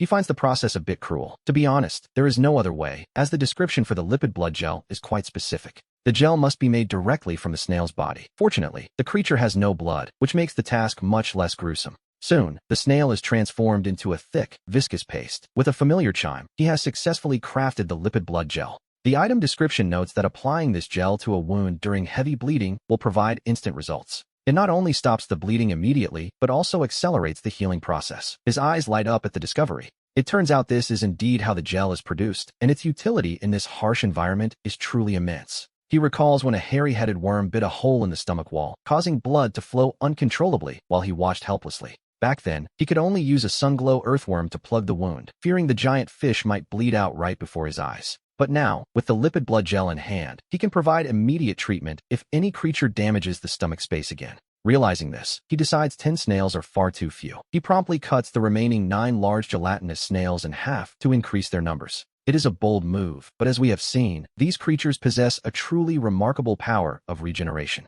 He then takes 2 bundles of seaweed from his storage locker and places them into the small aquarium to feed his growing colony. After storing the newly made gel, he divides the mirror skin lockfish he caught earlier into 3 portions. He lists them on the trading channel, once again seeking fragments of the food manual that accelerates the giant fish's growth. By his count, he has already collected 6 pieces. He only needs 4 more to complete the entire manual. To speed things up, he crafts several fishbone knives and puts them up for trade as well, specifically targeting those missing fragments. He intends to finish the collection in one go. We should note that in the eyes of other survivors, these fishbone knives are considered top-tier weapons. Trading them away like this is, quite frankly, a massive sacrifice on his part. At this point, he isn't even considering the cost. As expected, the moment the fishbone knives are listed, someone makes a trade. Shortly after, the 3 portions of mirror skin lockfish meat are also gone. Finally, the fragments are complete. We see him take the 6 previously collected fragments from his locker and place them alongside the 4 new ones. A notification chimes in his mind. All fragments for the Titan Whale Growth Accelerating Food Manual have been gathered.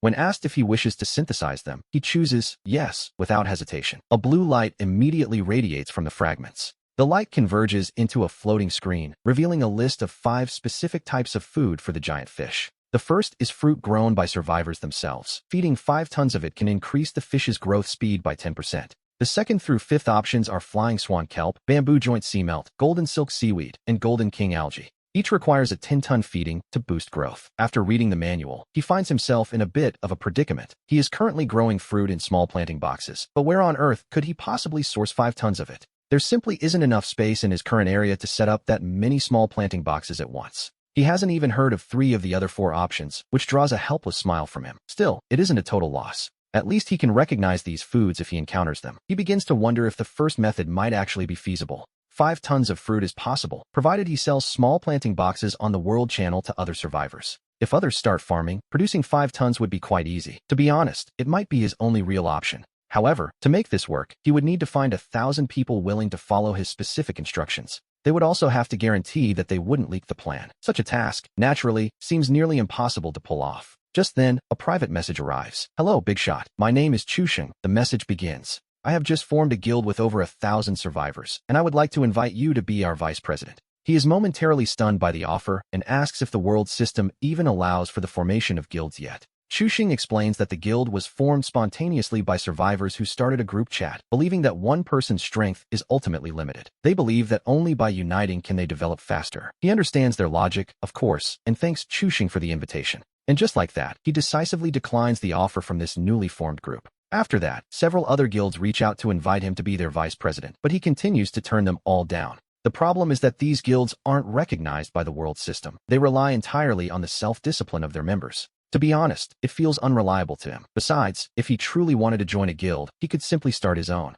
Still, he admits that forming a guild is a clever survival strategy, as it allows survivors to pool their resources together. Valuable blueprints, for instance, could be traded cheaply within the group, but that only works if everyone follows the rules. Without discipline, such an organization is hard to maintain. At that moment, Zigung Chushua sends him another message. She asks if he plans to start a guild. He tells her he won't, but suggests she could start one in her own name. After all, she was the one who proposed the seaweed transport method, giving her quite a reputation on the world channel. She admits she wants to, but wonders what leverage she has, noting that Chusheng's guild is using stone axe blueprints as a draw. He can't help but feel a bit speechless. This woman always beats around the bush instead of just asking for what she wants. He tells her to stop being manipulative and speak plainly. She complies, asking for the fishbone knife blueprint back. Weapon blueprints are currently rare, and given the strength of the fishbone knife, it's a powerful incentive. She argues it would attract many resource-rich survivors. After hearing this, he begins to weigh the pros and cons. Since he already has the iron broadsword, giving the fishbone knife blueprint to Zigung Chushua isn't out of the question. He realizes that if he continues to work alone and never trusts her, there was no point in bringing her into his plans at all. He agrees to give her the blueprint, provided she returns it to him every night. She agrees immediately. She never intended to keep it permanently anyway, as she doesn't even have the materials required to craft it herself. She explains that she only wants the blueprint to show potential guild members, giving them something to look forward to. She admits she didn't expect Boss Bai to actually agree, wondering if he found something better than the fishbone knife. He tells her to stop trying to pry into his business and focus on managing the guild, promising her a reward if she succeeds. And so, he sends the fishbone knife blueprint to Zigung Chushua, ending their conversation. Barely an hour passes after that. We see that she has already successfully established a guild called Survivors, though the entry requirements are quite steep. Members must hand over 300 basic materials, yet many still scramble to join. Meanwhile, he puts on his protective gear. As he waits for the next supply crate to arrive, he kills time by checking the world channel. He notices that survivors are adding guild names before their own, which, naturally, presents a significant flaw. The problem is that anyone could simply change their name to impersonate a member of a specific guild. To prevent this, the leader must record each member's avatar. Names can change, but the avatar remains fixed. The system interface includes a built-in camera function, allowing leaders to take screenshots and keep a record of everyone. Zigung Chushua also mandates that members disclose their blueprint resources to facilitate sharing within the group. She screenshots all the blueprint information and sends it to him. He begins to look through the files he received. To be honest, most of the blueprints are worthless, such as wooden swords and shields, which are the flimsiest of tools. Soon, the second supply crate of the day arrives, but he notices several creatures entering the water this time. This makes him feel a bit tense. Fortunately, the seawater eventually recedes, leaving the area calm once more. He breathes a sigh of relief when he sees 3 mirror-skinned barracudas. He then walks down to open the new crate. A notification rings out. He has obtained a diving suit blueprint. It's no wonder 3 fish showed up at once. It seems they were delivered specifically to help him craft the suit. He uses the blueprint and checks the requirements. It takes 5 mirror-skinned barracuda skins and 20 pieces of cloth, so he uses a spike to carefully skin the 3 fish. He then initiates the crafting process, watching as 20 pieces of cloth and 2 fish skins fly out from the cabinet. They merge with the 3 skins before him in a flash of blue light, transforming into a sleek, polished diving suit. His eyes light up instantly, knowing that in this vast ocean world, a diving suit will be an invaluable asset. The next morning, we see him performing his usual rounds, noticing the golden silk seaweed has grown another 10 centimeters. The gelatinous worms have increased to 19, though the boiling snow coral polyps, lacking fresh blood, seem a bit sluggish. Not long after, the sawfish begins to feed. As the seawater flows in, he keeps a watchful eye on the current. He notices that there are only 2 sunlight insects drifting in the water this time. He decides to craft the wooden bucket from the blueprint he traded for earlier, intending to refresh the coral's water. But just as he prepares to scoop the water, something flashes across the surface. He quickly scans the area for threats. He sees no signs of life, yet he cautiously retreats to the inner edge of the foundation to wait for the tide. After a long silence with no anomalies, he tells himself he was likely just overthinking things. It happens to the best of us. He walks down to collect the sunlight insects, placing them on the wall to brighten his living space. As he prepares to move the seaweed, the sudden sound of something slicing through the air echoes behind him. He turns to see a blurred shadow lunging forward, and in the next heartbeat, his breastplate is pierced through. Blood begins to flow from his chest, though fortunately, his armor prevented the wound from being fatal. The blurred object is knocked back by the impact, but he has no time to worry about his injuries just yet. Several more whistling sounds erupt around him. He quickly raises his arm, and his iron branch greatsword appears in his hand. A moment later, he parries a blurred strike, sending sparks flying as the mysterious object is forced back once more. There is no time to celebrate, however, as another attack is already closing in on his blind spot. He swiftly raises his other arm, summoning his wooden shield just as the blurred object slams into it with a heavy thud. And here we finally get a glimpse of the creature's true form, a strange, saucer-shaped organism that looks like a miniature UFO. But there is no time for a closer look, as two more whistling sounds of rapid flight erupt from the shadows around him. He immediately drops his Iron Branch greatsword, and with a single thought, 20 pieces of wood fly from the cabinet in a flash of blue light. They assemble into a thick wooden plank just in time for the next two saucer-shaped creatures to slam directly into it. They are pinned firmly against the wood, yet he remains on high alert, listening intently to the surrounding silence for any further movement. Only after confirming no other creatures are lurking does he lower his shield and the wooden door to finally remove his damaged breastplate. He reaches into the storage cabinet for the hemostatic gel he crafted yesterday, as his chest is now a grim shade of crimson. After removing his shirt, he cleans the wound with mineral water before carefully applying the cooling gel to the injury. The wound is sealed instantly, the gel's effects proving remarkably potent, and he finishes by wrapping the area with a hemostatic bandage. He finally breathes a sigh of relief, washing the blood from his clothes and putting them back on once he feels steady again. With his strength returning, he picks up the wooden shield to examine his fallen attackers. He opens the biological encyclopedia to find their entry, the razor stackworm, a creature that feeds exclusively on blood. These are parasites that live inside giant organisms, capable of taking a human life in a heartbeat. Their bodies can be used to craft blades. Reading this, he feels a chill run down his spine, realizing it has only been a few days since the spearhead worms first appeared. Now, an even more dangerous parasite has arrived, and its small size makes it incredibly difficult to detect during an ambush. While spearhead worms rely on seawater to reach their full strength, these new threats operate on a completely different logic. The razor stack worm is actually hindered by water, as it lacks a solid surface to launch its devastating attacks. Without a foothold, it cannot utilize its incredible speed and leaping ability, which is why it waits for the tide to recede before striking. He can't help but marvel at how the environment inside this giant fish's stomach is becoming increasingly lethal by the hour. He proceeds to finish off the trapped razor stack worms and stores them in the cabinet, saving them for future crafting projects. He then opens the system interface, using the iron nails from the storage cabinet to upgrade his damaged spiked suit. Only after donning this new armor does he feel safe enough to begin moving the seaweed, though time is now of the essence. Just as he finishes the transport, the giant fish's second feeding cycle begins, and he remains vigilant, watching the water's surface. A flesh-colored, elongated body rolls through the water. It is a spearhead worm, back for more. At the same time, we see that familiar, abnormal flash of light again, causing him to furrow his brow in deep concern. Misfortune truly never comes alone, as both types of dangerous parasites have arrived simultaneously this time. Simply waiting for the tide to recede as he did before is no longer a viable option. If the spearhead worm and the razor stack worm attack together, he knows he won't be able to hold them off. And so, he makes a bold decision to strike while the razor stack worm is still unable to launch itself from the water. He intends to dive in and finish the spearhead worm first, summoning every ounce of strength in his body. Taking a deep breath, he leaps into the water like a predator pouncing on its prey before the spearhead worm can even react. He swings his iron greatsword in a wild frenzy, sending seawater flying everywhere until the surrounding area is stained dark. The spearhead worm is finally hacked in two, and he quickly drags its massive carcass back onto the wooden foundation. He places it into the aquarium with the blood-waste coral, because, to be honest, all that blood is far too valuable to waste. This feat has exhausted most of his stamina, so he retreats to the rest area to recover his strength. He prepares to face the razor stack worms once the water recedes, keeping a steady, watchful eye on the surface.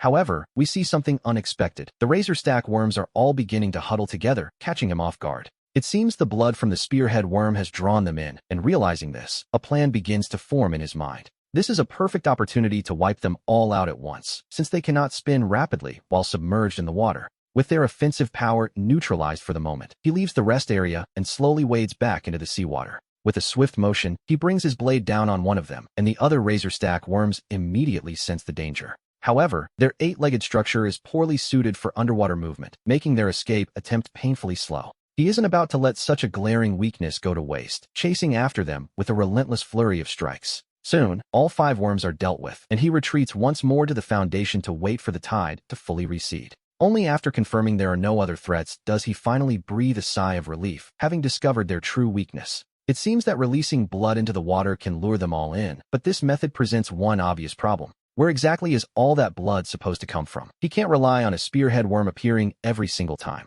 The simplest solution would be to bleed the giant fish, but he naturally dismisses that idea, eventually finding a better way. He decided to purchase the carcasses of the spearhead slugs, planning to store their blood in wooden barrels for later use. At this point, he controls 2 guilds, one brand new, and the other he instructed Nyo Zichu to form just yesterday. He simply needs the 2 of them to have their guild members hand over any spearhead worm carcasses they find. In exchange, these members will receive guild contribution points. Later, as the giant fish begins its final feeding cycle, he finally manages to avoid any further encounters with aggressive creatures. Checking the system interface, we see the daily death toll has surged again, with over 2 million people gone. One wonders what tomorrow's numbers will be. Afterward, he contacts Nyo Zichu and Zigung Chushua, tasking them with the collection of the spearhead worms. He also shares the vital information regarding the razor stack worm's weakness, warning them to remain cautious. This intel can serve as a guild reward for the most loyal and high-contributing members. With his tasks finally complete, he prepares to get some much-needed sleep, but a sudden system notification rings out in his mind.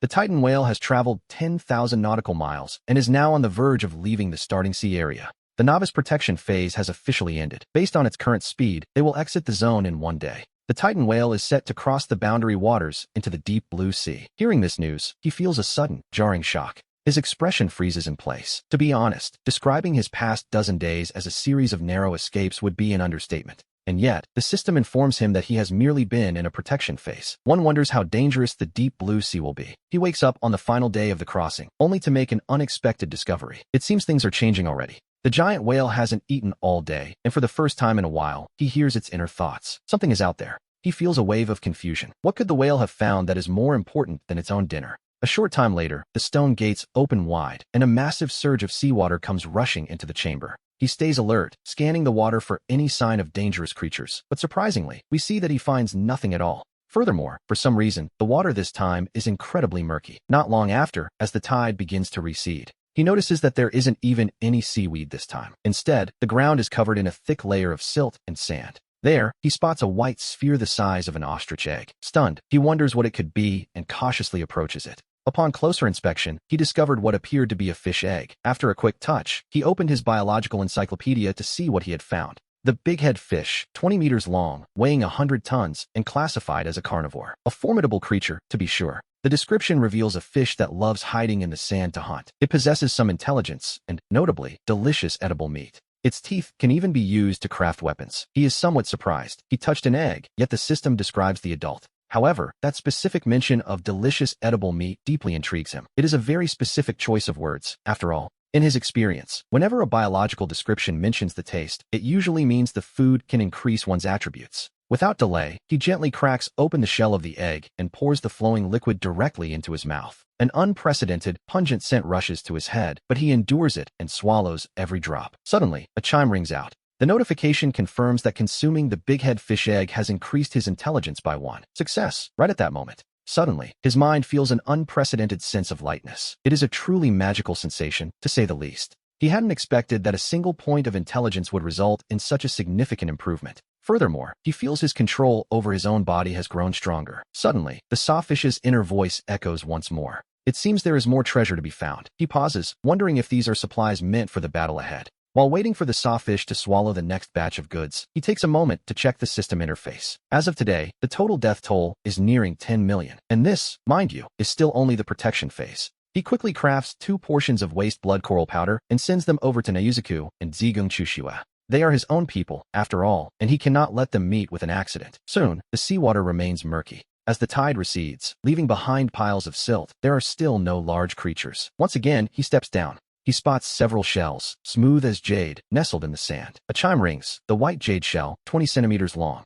It weighs 8 kilograms. The description identifies it as a unique species of shellfish composed entirely of white jade. The shell can be absorbed by the Titan whale to grow scales. This news brings a surge of joy to his heart. It is another edible creature, and its shell can actually help the sawfish grow scales. If this is true, the sawfish's survivability will be greatly enhanced, just in time to face the unknown dangers of the deep blue sea. He prepares to pry open the white jade shell, but the seal is incredibly tight. Even after 10 attempts, it won't budge. Left with no choice, he begins to hack at it violently. It takes dozens of strikes before the shell finally shatters. He eagerly pulls out a piece of meat the size of his palm and eats it in large gulps. Another chime sounds. Consuming the white jade shell meat has increased his strength by 1. Delighted, he uses the same method on a second one. Unfortunately, his strength does not increase a second time. For a while after that, the sawfish continues its search. Then, the stone gates open once more. This time, a silver-edged supply chest comes drifting in with the current. He lets out a sudden cry of surprise upon obtaining the stone foundation blueprint and immediately checks the required materials.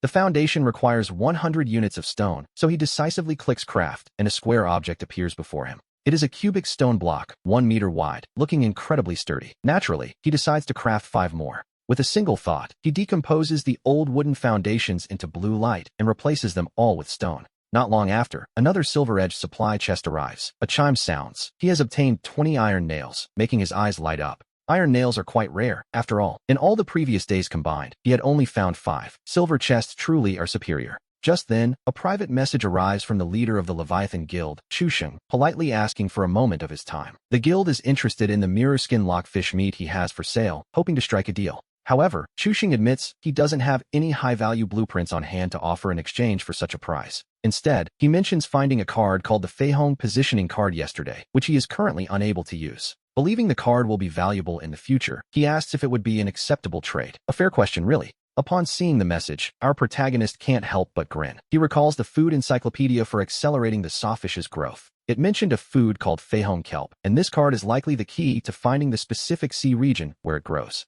He decisively agrees to the trade. A system prompt echoes in his mind. He has successfully obtained the Feihong Positioning Card. The card is meant to locate the Feihong Sea, but when he tries to activate it immediately, the attempt fails. He assumes there must be a prerequisite. Perhaps he needs to leave the sawfish's starting waters before it can function. Sometime later, the sawfish swallows another supply chest. This time, he receives 5 gold ingots, a rare find indeed. These can increase the growth rate of gold thread seaweed, and at this news, his eyes brighten with genuine excitement. The value of the seaweed is undeniable, but its slow growth, only 20 centimeters in several days, had been quite frustrating for him. Now that he finally has the proper fertilizer for it, he watches as the sawfish swallows yet another silver-edged supply chest. Upon opening it, he finds 5 silver ingots, though he has absolutely no idea what they are for yet, so he simply tucks them away. A little later, he feels the sawfish suddenly come to a halt, and its inner voice echoes in his mind once again. It has discovered another treasure cave, and at this news, he grows excited, wondering if he is about to reap another massive harvest. And so, he immediately gathers his armor and weapons, crawling into the stone passage just as he did the last time. During the process, he checks in with Nizuku to ensure support items are ready, but he hasn't taken more than a few steps before things change. The stone passage hatch behind him suddenly slams shut, leaving him stunned. He knows the sawfish wouldn't harm him, but still. The enclosed space fills him with a sense of unease, and a second later, the entire area begins to vibrate violently. The ground begins to rise and tilt slowly. It seems the sawfish is lifting its head toward the surface. As the sawfish ascends at a sharp angle and presses its mouth against the cave entrance, our protagonist loses his footing. He falls backward against the smooth walls of the stone passage, realizing with a start that there is no way to climb back up. However, the problem is solved moments later as a massive amount of seawater begins pouring into the passage. The water quickly rises to his neck, and in a moment of quick thinking, he hurriedly puts away his heavy armor. By treading water, he allows himself to rise with the water level, and before long, he finally exits the stone passage. He enters the sawfish's mouth and, just like his previous excursion, finds himself standing before the dark opening of the cave. Observing the interior carefully, we see that this cave is different from the last one. It is notably more spacious. It slopes downward and sits several meters above the ground with no standing water, appearing to be a dry air cave. After donning his upgraded armor and gripping his iron broadsword and wooden shield, he prepares himself. He enters the cave with extreme caution, and after walking forward for a short while, he notices something unpleasant. The air is thick with the stench of rot, growing stronger with every step until he is nearly overcome by nausea. As he continues, he discovers a fork in the path and carefully leans forward to steal a glance at what lies ahead. But in the very next heartbeat, his blood runs cold, and he drops everything in his hands without a second thought. He begins to flee, but after running for a while, he notices the silence behind him and realizes the monster isn't giving chase. Just then, the sawfish's inner voice echoes again, wondering why the little human ran out when there are still items to collect. His spirits lift instantly as his fear evaporates. It seems the sawfish has been keeping a close eye on him this entire time. The creature's relaxed tone suggests that nothing in this cave poses a real threat to a beast of its stature. Feeling emboldened, he slowly retraces his steps and, summoning his courage, peers around the corner once more. It is only then that we see the truth. The massive creature is actually dead, its skin already beginning to rot away. Its lantern-like eyes have long since shriveled, leaving only the exposed, jagged fangs perfectly intact. They glint with a chilling light, and as he consults his bestiary, he identifies it as a saber-toothed sloth 72 meters long. Weighing a massive 160 tons, this carnivore would typically hide in caves to ambush any passing prey. Its razor-sharp teeth can pierce straight through a body. Its meat is edible, and those fangs, well, they make excellent weapons. He is struck by a wave of relief. If this thing were still alive, even the sawfish might have struggled to handle it. Deciding to harvest the teeth for crafting, he takes a heavy stone and begins hammering away at the jaw with rhythmic thuds. He expected a difficult task, but to his surprise, a tooth pops loose almost immediately, and he picks it up to inspect it. The root of the tooth is shaped remarkably like a hilt, making it ready to use as a dagger right then and there. In a burst of productivity, he pulls out all 30 teeth and sends them off to Nyuzaku for safekeeping. After that, he leaves the corner behind and continues deeper into the cave, walking another 100 meters to the very end. Suddenly, a golden light flickers ahead, and as he draws closer, he discovers a stone pedestal waiting for him. Resting upon it is a solid gold supply chest, and his eyes light up with immediate, greedy anticipation. The last cave only had a gold-trimmed chest and still gave him 3 rare blueprints, so he hurries forward to open this one. A brilliant golden light radiates from within, and we see that he has obtained the ultimate and unique recipe for Titan sawfish scales. He can hardly contain his excitement. Although the specific use of this recipe remains a mystery for now, the word ultimate carries a certain weight. The fact that it is labeled as unique tells him it is something truly extraordinary, so he immediately decides to examine the recipe's contents. However, he is left utterly stunned. Aside from the first material, every other requirement is hidden behind a row of question marks. He tells himself that these must be unlocked step by step, though one look at that first ingredient is enough to tell him something important. This is simply not something he can craft at his current level, so, with a sigh, he puts the recipe away and prepares to leave. Yet, a nagging doubt suddenly crosses his mind. Wasn't obtaining such a precious solid gold chest a bit too easy? That saber-toothed sloth should have been the guardian of this treasure, but for some unknown reason, it had already met its end. He had essentially walked away with a bargain, but he wonders what kind of creature could kill such a massive beast so silently. Perhaps a predator from the deep blue sea wandered in. The mere thought of it sends an uncontrollable chill down his spine. Not long after, we see him return to the cave entrance, where he strips off his gear and leaps back into the giant fish's mouth. The sawfish, sensing his return, slowly opens the passage and allows the water level inside the stone corridor to recede. Once he is safely back in the stomach, he is relieved to find that the interior was largely unaffected by the giant fish's tilting. Only a bit of water from the small aquarium and the seaweed planter had spilled over, and the next morning, he wakes to a new surprise. A series of system notifications chime in his head, confirming that he is now far ahead of all other survivors. As the first person to enter the perilous deep blue sea, the world system announces a special reward for his bravery.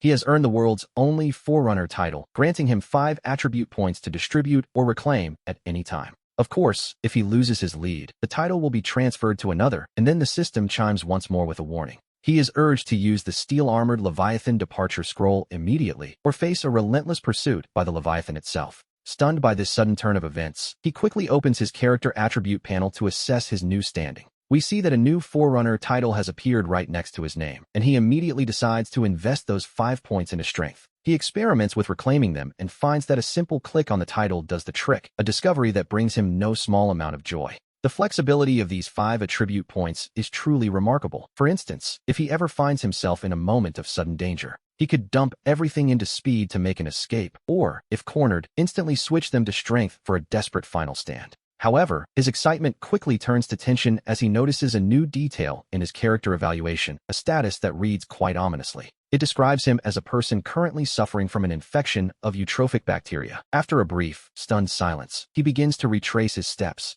The only possible source for such an infection would be the treasure cave he entered yesterday. When he stops to think about it, the fact that the massive saber-toothed sloth died without any visible external wounds was likely due to this very same bacteria. Everything starts to make sense now, though he is left feeling quite uncertain about what to do next. After all, if this bacteria could bring down a giant creature, it is certainly not something he can easily fight off on his own. He repeatedly tells himself to stay calm and reasons that, if he was infected yesterday, he has already survived the first night. Since he hasn't felt any physical discomfort all day, he hopes this eutrophic bacteria isn't particularly aggressive or fast-acting. With no cure currently in sight, his only option is to rely on his own physical constitution to weather the storm. And so, he puts all 5 attribute points into his constitution. Putting the matter aside for a moment, he turns his attention elsewhere. He pulls out the departure scroll he obtained earlier from his storage locker to examine its current state. A 3-minute countdown has appeared on it. He knows that once these 3 days pass, the situation will become dire. The steel-armored Leviathan will lose all patience and begin a relentless pursuit of the sawfish.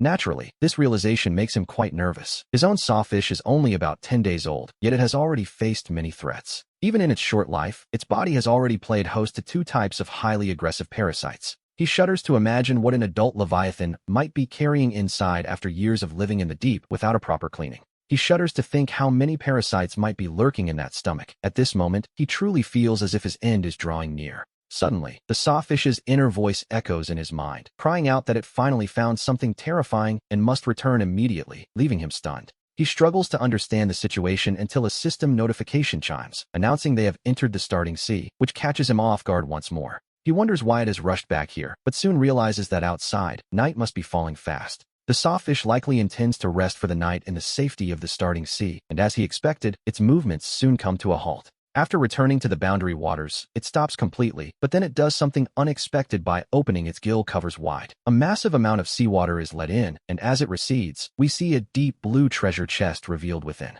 He realizes this must be the prize the sawfish risked everything to find, and he wastes no time in opening it. The system explains that this item allows him to challenge any survivor to a duel. If he kills his opponent, the rewards are absolute. He would claim all of their resources, a realization that causes his heart to grow heavy with a sudden, somber weight. He suspects these deep blue chests are available to everyone, meaning that soon, many people will possess the power to force a duel. This will inevitably lead to a cycle of mutual plunder. It isn't just a right to duel, but a switch that flips on human greed. For now, he can only hope that other survivors have enough self-awareness to stay away and not seek him out for a fight. However, he quickly dismisses that thought as wishful thinking, knowing there will always be someone looking to gamble small for a big win. And there likely won't be just one. Fortunately, he currently holds a lead 3 times the distance of any other survivor. This gives him precious time to develop his strength, and meanwhile, more resources continue to pour out of the deep blue chest. He receives bottled water and various canned meats, a sight that brings a brief flicker of joy to his weary mind.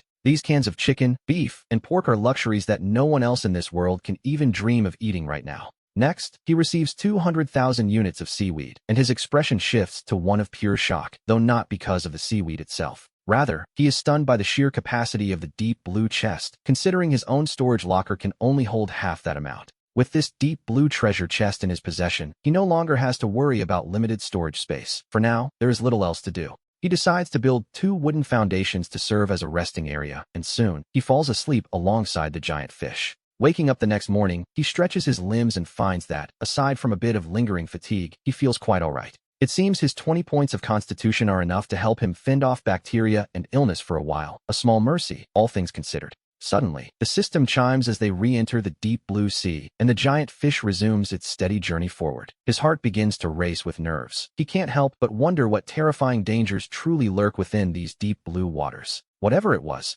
enough to make the giant fish flee in terror yesterday. Then, a massive, deafening roar rings in his ears. The entire space jolts violently, sending him flying through the air. Fortunately, the stomach lining is soft enough that he avoids any serious injury. The intense shaking leaves his head spinning, only for a series of dull, heavy explosions to erupt one after another. It sounds as if heavy bombs are detonating underwater, and to make matters worse, the blasts are occurring right alongside the giant fish. The shockwaves nearly knock him unconscious. Had his constitution not reached 20 points, the sheer vibration might have killed him instantly. The giant fish's panicked voice echoes in his mind, screaming for him to hide, though he still can't see the chaos unfolding outside. It isn't hard to guess the situation. However, we realize that some massive, unknown creature is currently hunting the giant fish. The thunderous explosions roar again, growing closer and more frequent, and once more, he is tossed across the internal chamber. He knows the predator is launching a full-scale attack, and in this moment, his heart is practically in his throat. The reason he's being thrown around is clear. The giant fish is twisting its body in desperate, violent maneuvers to dodge the incoming strikes.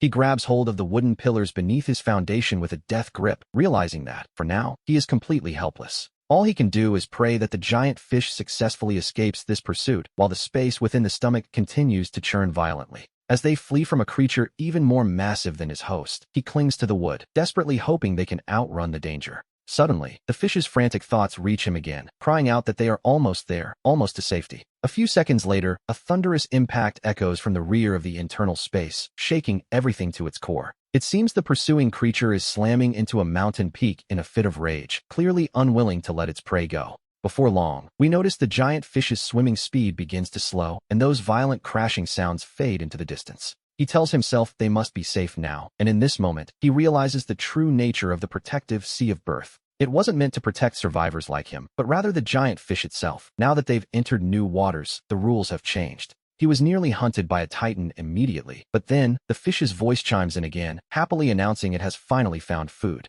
Our protagonist tenses up instantly, quickly donning his gear and retreating to the safety of his wooden foundation as they traverse this new sea. He suspects the feeding phase in these waters might be far more dangerous. Soon, the esophageal membrane opens and seawater rushes in. Everything seems normal at first, but as the water recedes, he spots 5 oval-shaped shells left behind on the floor. Soft, fleshy bodies begin to emerge from within the shells, looking very much like common snails, to be honest. Suddenly, their heads transform into terrifying maws filled with rows of razor-sharp teeth. They burrow frantically into the stomach lining to suck the giant fish's blood, a sight that fills him with immediate, white-hot anger. Parasites again, he curses under his breath and swings his heavy iron blade toward the head of the nearest creature. The creature retreats into its shell with lightning speed, and his blade slams into the casing with a deafening metallic clang. It feels as though he struck solid stone. Looking closer, he sees his strike left nothing but a faint, shallow scratch on the surface. He pauses in disbelief at its sheer hardness, but then, with a surge of determination, he delivers 5 or 6 more brutal blows. The shell finally cracks, allowing him to check the system's biological encyclopedia. These are bone-armored flukes. Measuring 30 centimeters and weighing 10 kilograms, these parasites feed on blood and possess incredibly dense skeletal armor. He relaxes slightly upon learning the shells can be used to craft armor, especially since the system doesn't list them as aggressive toward humans. He decides to eliminate them all, though he'll have to be careful not to destroy those precious, hardened shells in the process. He steps back onto his wooden foundation, pulling iron ingots and wood from the storage cabinet to open his crafting interface. After crafting a sharp iron dagger, he approaches one of the bone-armored flukes and drives the blade directly into its shell. The parasite inside is quickly shredded, and he repeats this process several times, a messy but necessary task, to be honest. He eventually collects 12 intact bone shells, storing them away before beginning the heavy labor of moving the remaining seaweed. As he works, he begins to reflect on the situation. The giant fish's feeding time was much later than usual today. This delay was entirely due to being hunted earlier, which caused the creature to miss several prime feeding grounds. Realizing this might happen frequently in these dangerous waters, he comes to a practical decision. He plans to use his connections to gather massive amounts of seaweed through the trade guilds in the future. By proactively feeding the giant fish himself, he ensures it has the strength to outrun any future predators. A fair trade, really. An hour later, the seaweed is cleared, and once the fish finishes its digestion, it begins to swim forward once more. It enters the phase of searching for supply crates, but suddenly, the giant fish lets out a sharp, piercing cry. Its voice is thick with rage as it shouts for a thief not to run. Before he can react, the world turns upside down. The entire internal space lurches violently as the fish discovers its supply crate has been snatched away by another creature. The giant fish lunges forward, slamming the thief with its tail, and once things settle, the esophageal membrane opens again. It seems the fish is inviting him to step outside, so he dons his gear and cautiously enters the passage. However, as he reaches the mouth, he is nearly startled out of his skin by a massive, bloodshot eye staring back at him. The eye watches him intently, but he quickly calms his nerves. If the fish feels safe enough to let him out, the danger must be over. Summoning his courage, he climbs out to investigate the situation in the open water. He finds that the rival creature has been completely struck dead by the fish. Its body is covered in massive, heavy scales. The scales reflect a faint metallic luster, and the biological encyclopedia identifies it as a white-scaled fish, 8 meters in length. We see that it weighs 4 tons and is a carnivorous species that loves to swallow its prey whole, and its meat, as it turns out, is edible. The scales can be used to craft armor, but it was the word edible that truly made his eyes light up with interest. He wondered what attributes it might grant him, while also suspecting that the missing supply crate had been swallowed by this white-scaled fish. Consequently, he decided to cut open its belly, though looking at those hard, armor-grade scales, he knew it wouldn't be easy. To prepare for the task, he took the 5 free attribute points from his Forerunner title and funneled them all into his strength. The effect was immediate, but a second later, he found himself overcome by a sudden, violent fit of coughing. The drop in his constitution allowed the surrounding bacteria to affect him, but he told himself he simply couldn't worry about that now. He raised his large iron blade and struck with all his might, successfully slicing through the white-scaled fish's belly in an instant. He quickly shifted those 5 attribute points back into constitution, and only then did his body finally return to a normal state. It was a sobering moment, as he realized his physical condition was clearly becoming more fragile as time went on. A massive amount of blood spilled from the fish's stomach, accompanied by internal organs that had been crushed by the giant fish's attack. Before long, the supply crate slid out as well. He felt a wave of disappointment, seeing it was only an ordinary crate. Still, the fish itself was a decent bonus reward, so he set about carving off the meat to have a taste. A notification confirmed that eating the meat increased his constitution by 2 points, a small victory that would help resist the local bacteria. Deep down, however, he had hoped for a boost in strength, as the deadline for the steel-armored Leviathan's inner circle was only 2 days away. If he intended to survive the inevitable onslaught of parasites, he knew he would need every ounce of power he could muster. After harvesting some of the scales and packing them into the crate, he returned to his shelter to get some much-needed rest. By the following day, the giant fish had managed to avoid any predators, finally allowing it to feed in peace for once. He felt a sense of relief at this. It seemed the deep blue sea was willing to grant him a brief moment to breathe, after all. As he kept a vigilant watch over the surrounding waters, he suddenly spotted 2 very familiar creatures approaching. We see a spearhead worm and several razor stackworms approaching, though at this point, they no longer posed even the slightest threat to him. In fact, he felt a strange sense of familiarity. Following his old routine, he dove into the water to deal with the spearhead worm first. After that, he used its blood as bait, successfully drawing the cluster of razor stackworms together in one place. He turned around, intending to climb back onto his cross-shaped foundation, but he froze in complete disbelief. The foundation had inexplicably turned into wood, and as massive ripples erupted behind him, he whipped his head around to look. Yet, the surface of the water was perfectly still, a sight that sent a sudden, icy chill down his spine as the truth dawned on him. He realized he had fallen into some kind of hallucination, so without a moment's hesitation, he drove his blade into his own thigh. As the sharp pain forced his mind back to reality, he saw a soft-bodied creature right in front of him. It had already forced several tentacles into his mouth and appeared to be pumping something deep into his throat. 2 other tentacles were pinning his head down with crushing force, filling him with a wave of pure, sickening dread. With a desperate surge of strength, he swung his iron blade to sever the tentacles and immediately shoved his fingers down his throat. He was desperate to expel whatever the creature had forced inside him, and a moment later, a mass of thick slime was vomited out. His fingertips were covered in a dense cluster of tiny insect eggs, an utterly revolting sight, so he continued to gag himself repeatedly. He wanted every last egg out of his stomach, but suddenly, a piercing sonic wave rang out through the air. His mind began to drift once more, and his surroundings shifted again. Now, he found himself standing directly in the seawater. A spearhead worm flickered in and out of sight in the gloom ahead, prompting him to let out a frustrated curse. Knowing he was being controlled by illusions again, he focused his will with everything he had and managed to break free once more. Ignoring whether any eggs remained inside him, he raised his iron blade and charged straight at the soft-bodied creature. However, the closer he got to the beast, the more chaotic and fragmented his consciousness became. Left with no other choice, he simply closed his eyes and began hacking away blindly, not even caring if his strikes landed. After swinging his blade over a dozen times, his mind finally cleared, and we see the soft-bodied creature hacked into several pieces. The beast was dead, but he had exhausted nearly all his strength, so he slowly retreated toward the edge of his stone foundation. Gasping for air, he opened his bestiary to identify the threat, the dreamhaze sea anemone, a creature 3 meters in length. Weighing 40 kilograms and feeding on blood, it is a parasite that typically lives inside much larger organisms. It uses its waving tentacles to trap humans in hallucinations before planting its eggs directly into their bodies. Those eggs absorb human blood to accelerate their growth until they eventually burst out, though its fluids can be used as a catalyst. After reading the description, he couldn't help but worry, as he wasn't entirely sure if he had vomited up every single egg. Haunted by the thought of what might remain inside him, he began drinking water frantically to induce more vomiting until some time had passed. He only stopped once he was completely dehydrated and weak. Then, he began using a wooden bucket to collect the creature's fluids. The guide mentioned these fluids work as a replacement agent, but even during the collection, he continued to feel the creature's lingering influence. However, since he was mentally prepared this time, he only experienced brief moments of trance before quickly snapping back to reality. After dealing with the carcass, he noticed an oval-shaped shell that had split into two halves on the ground. He tapped it with his iron blade and discovered that while the shell looked thin, its texture was incredibly hard. When he picked up one half, he was surprised by how light it was, and just like that, he had acquired a Dream Haze protective shell. He paused, not expecting this to be a crafting material, though he had no idea what it could actually be used for yet. He decided to store it away for now. Fortunately, the rest of the sawfish's feeding phase passed without any more strange visitors. As he went back to hauling seaweed, however, his mind remained fixated on whether his stomach was truly clear of those eggs. Suddenly, he remembered his character status panel, which would surely show his current condition, so he quickly opened the interface.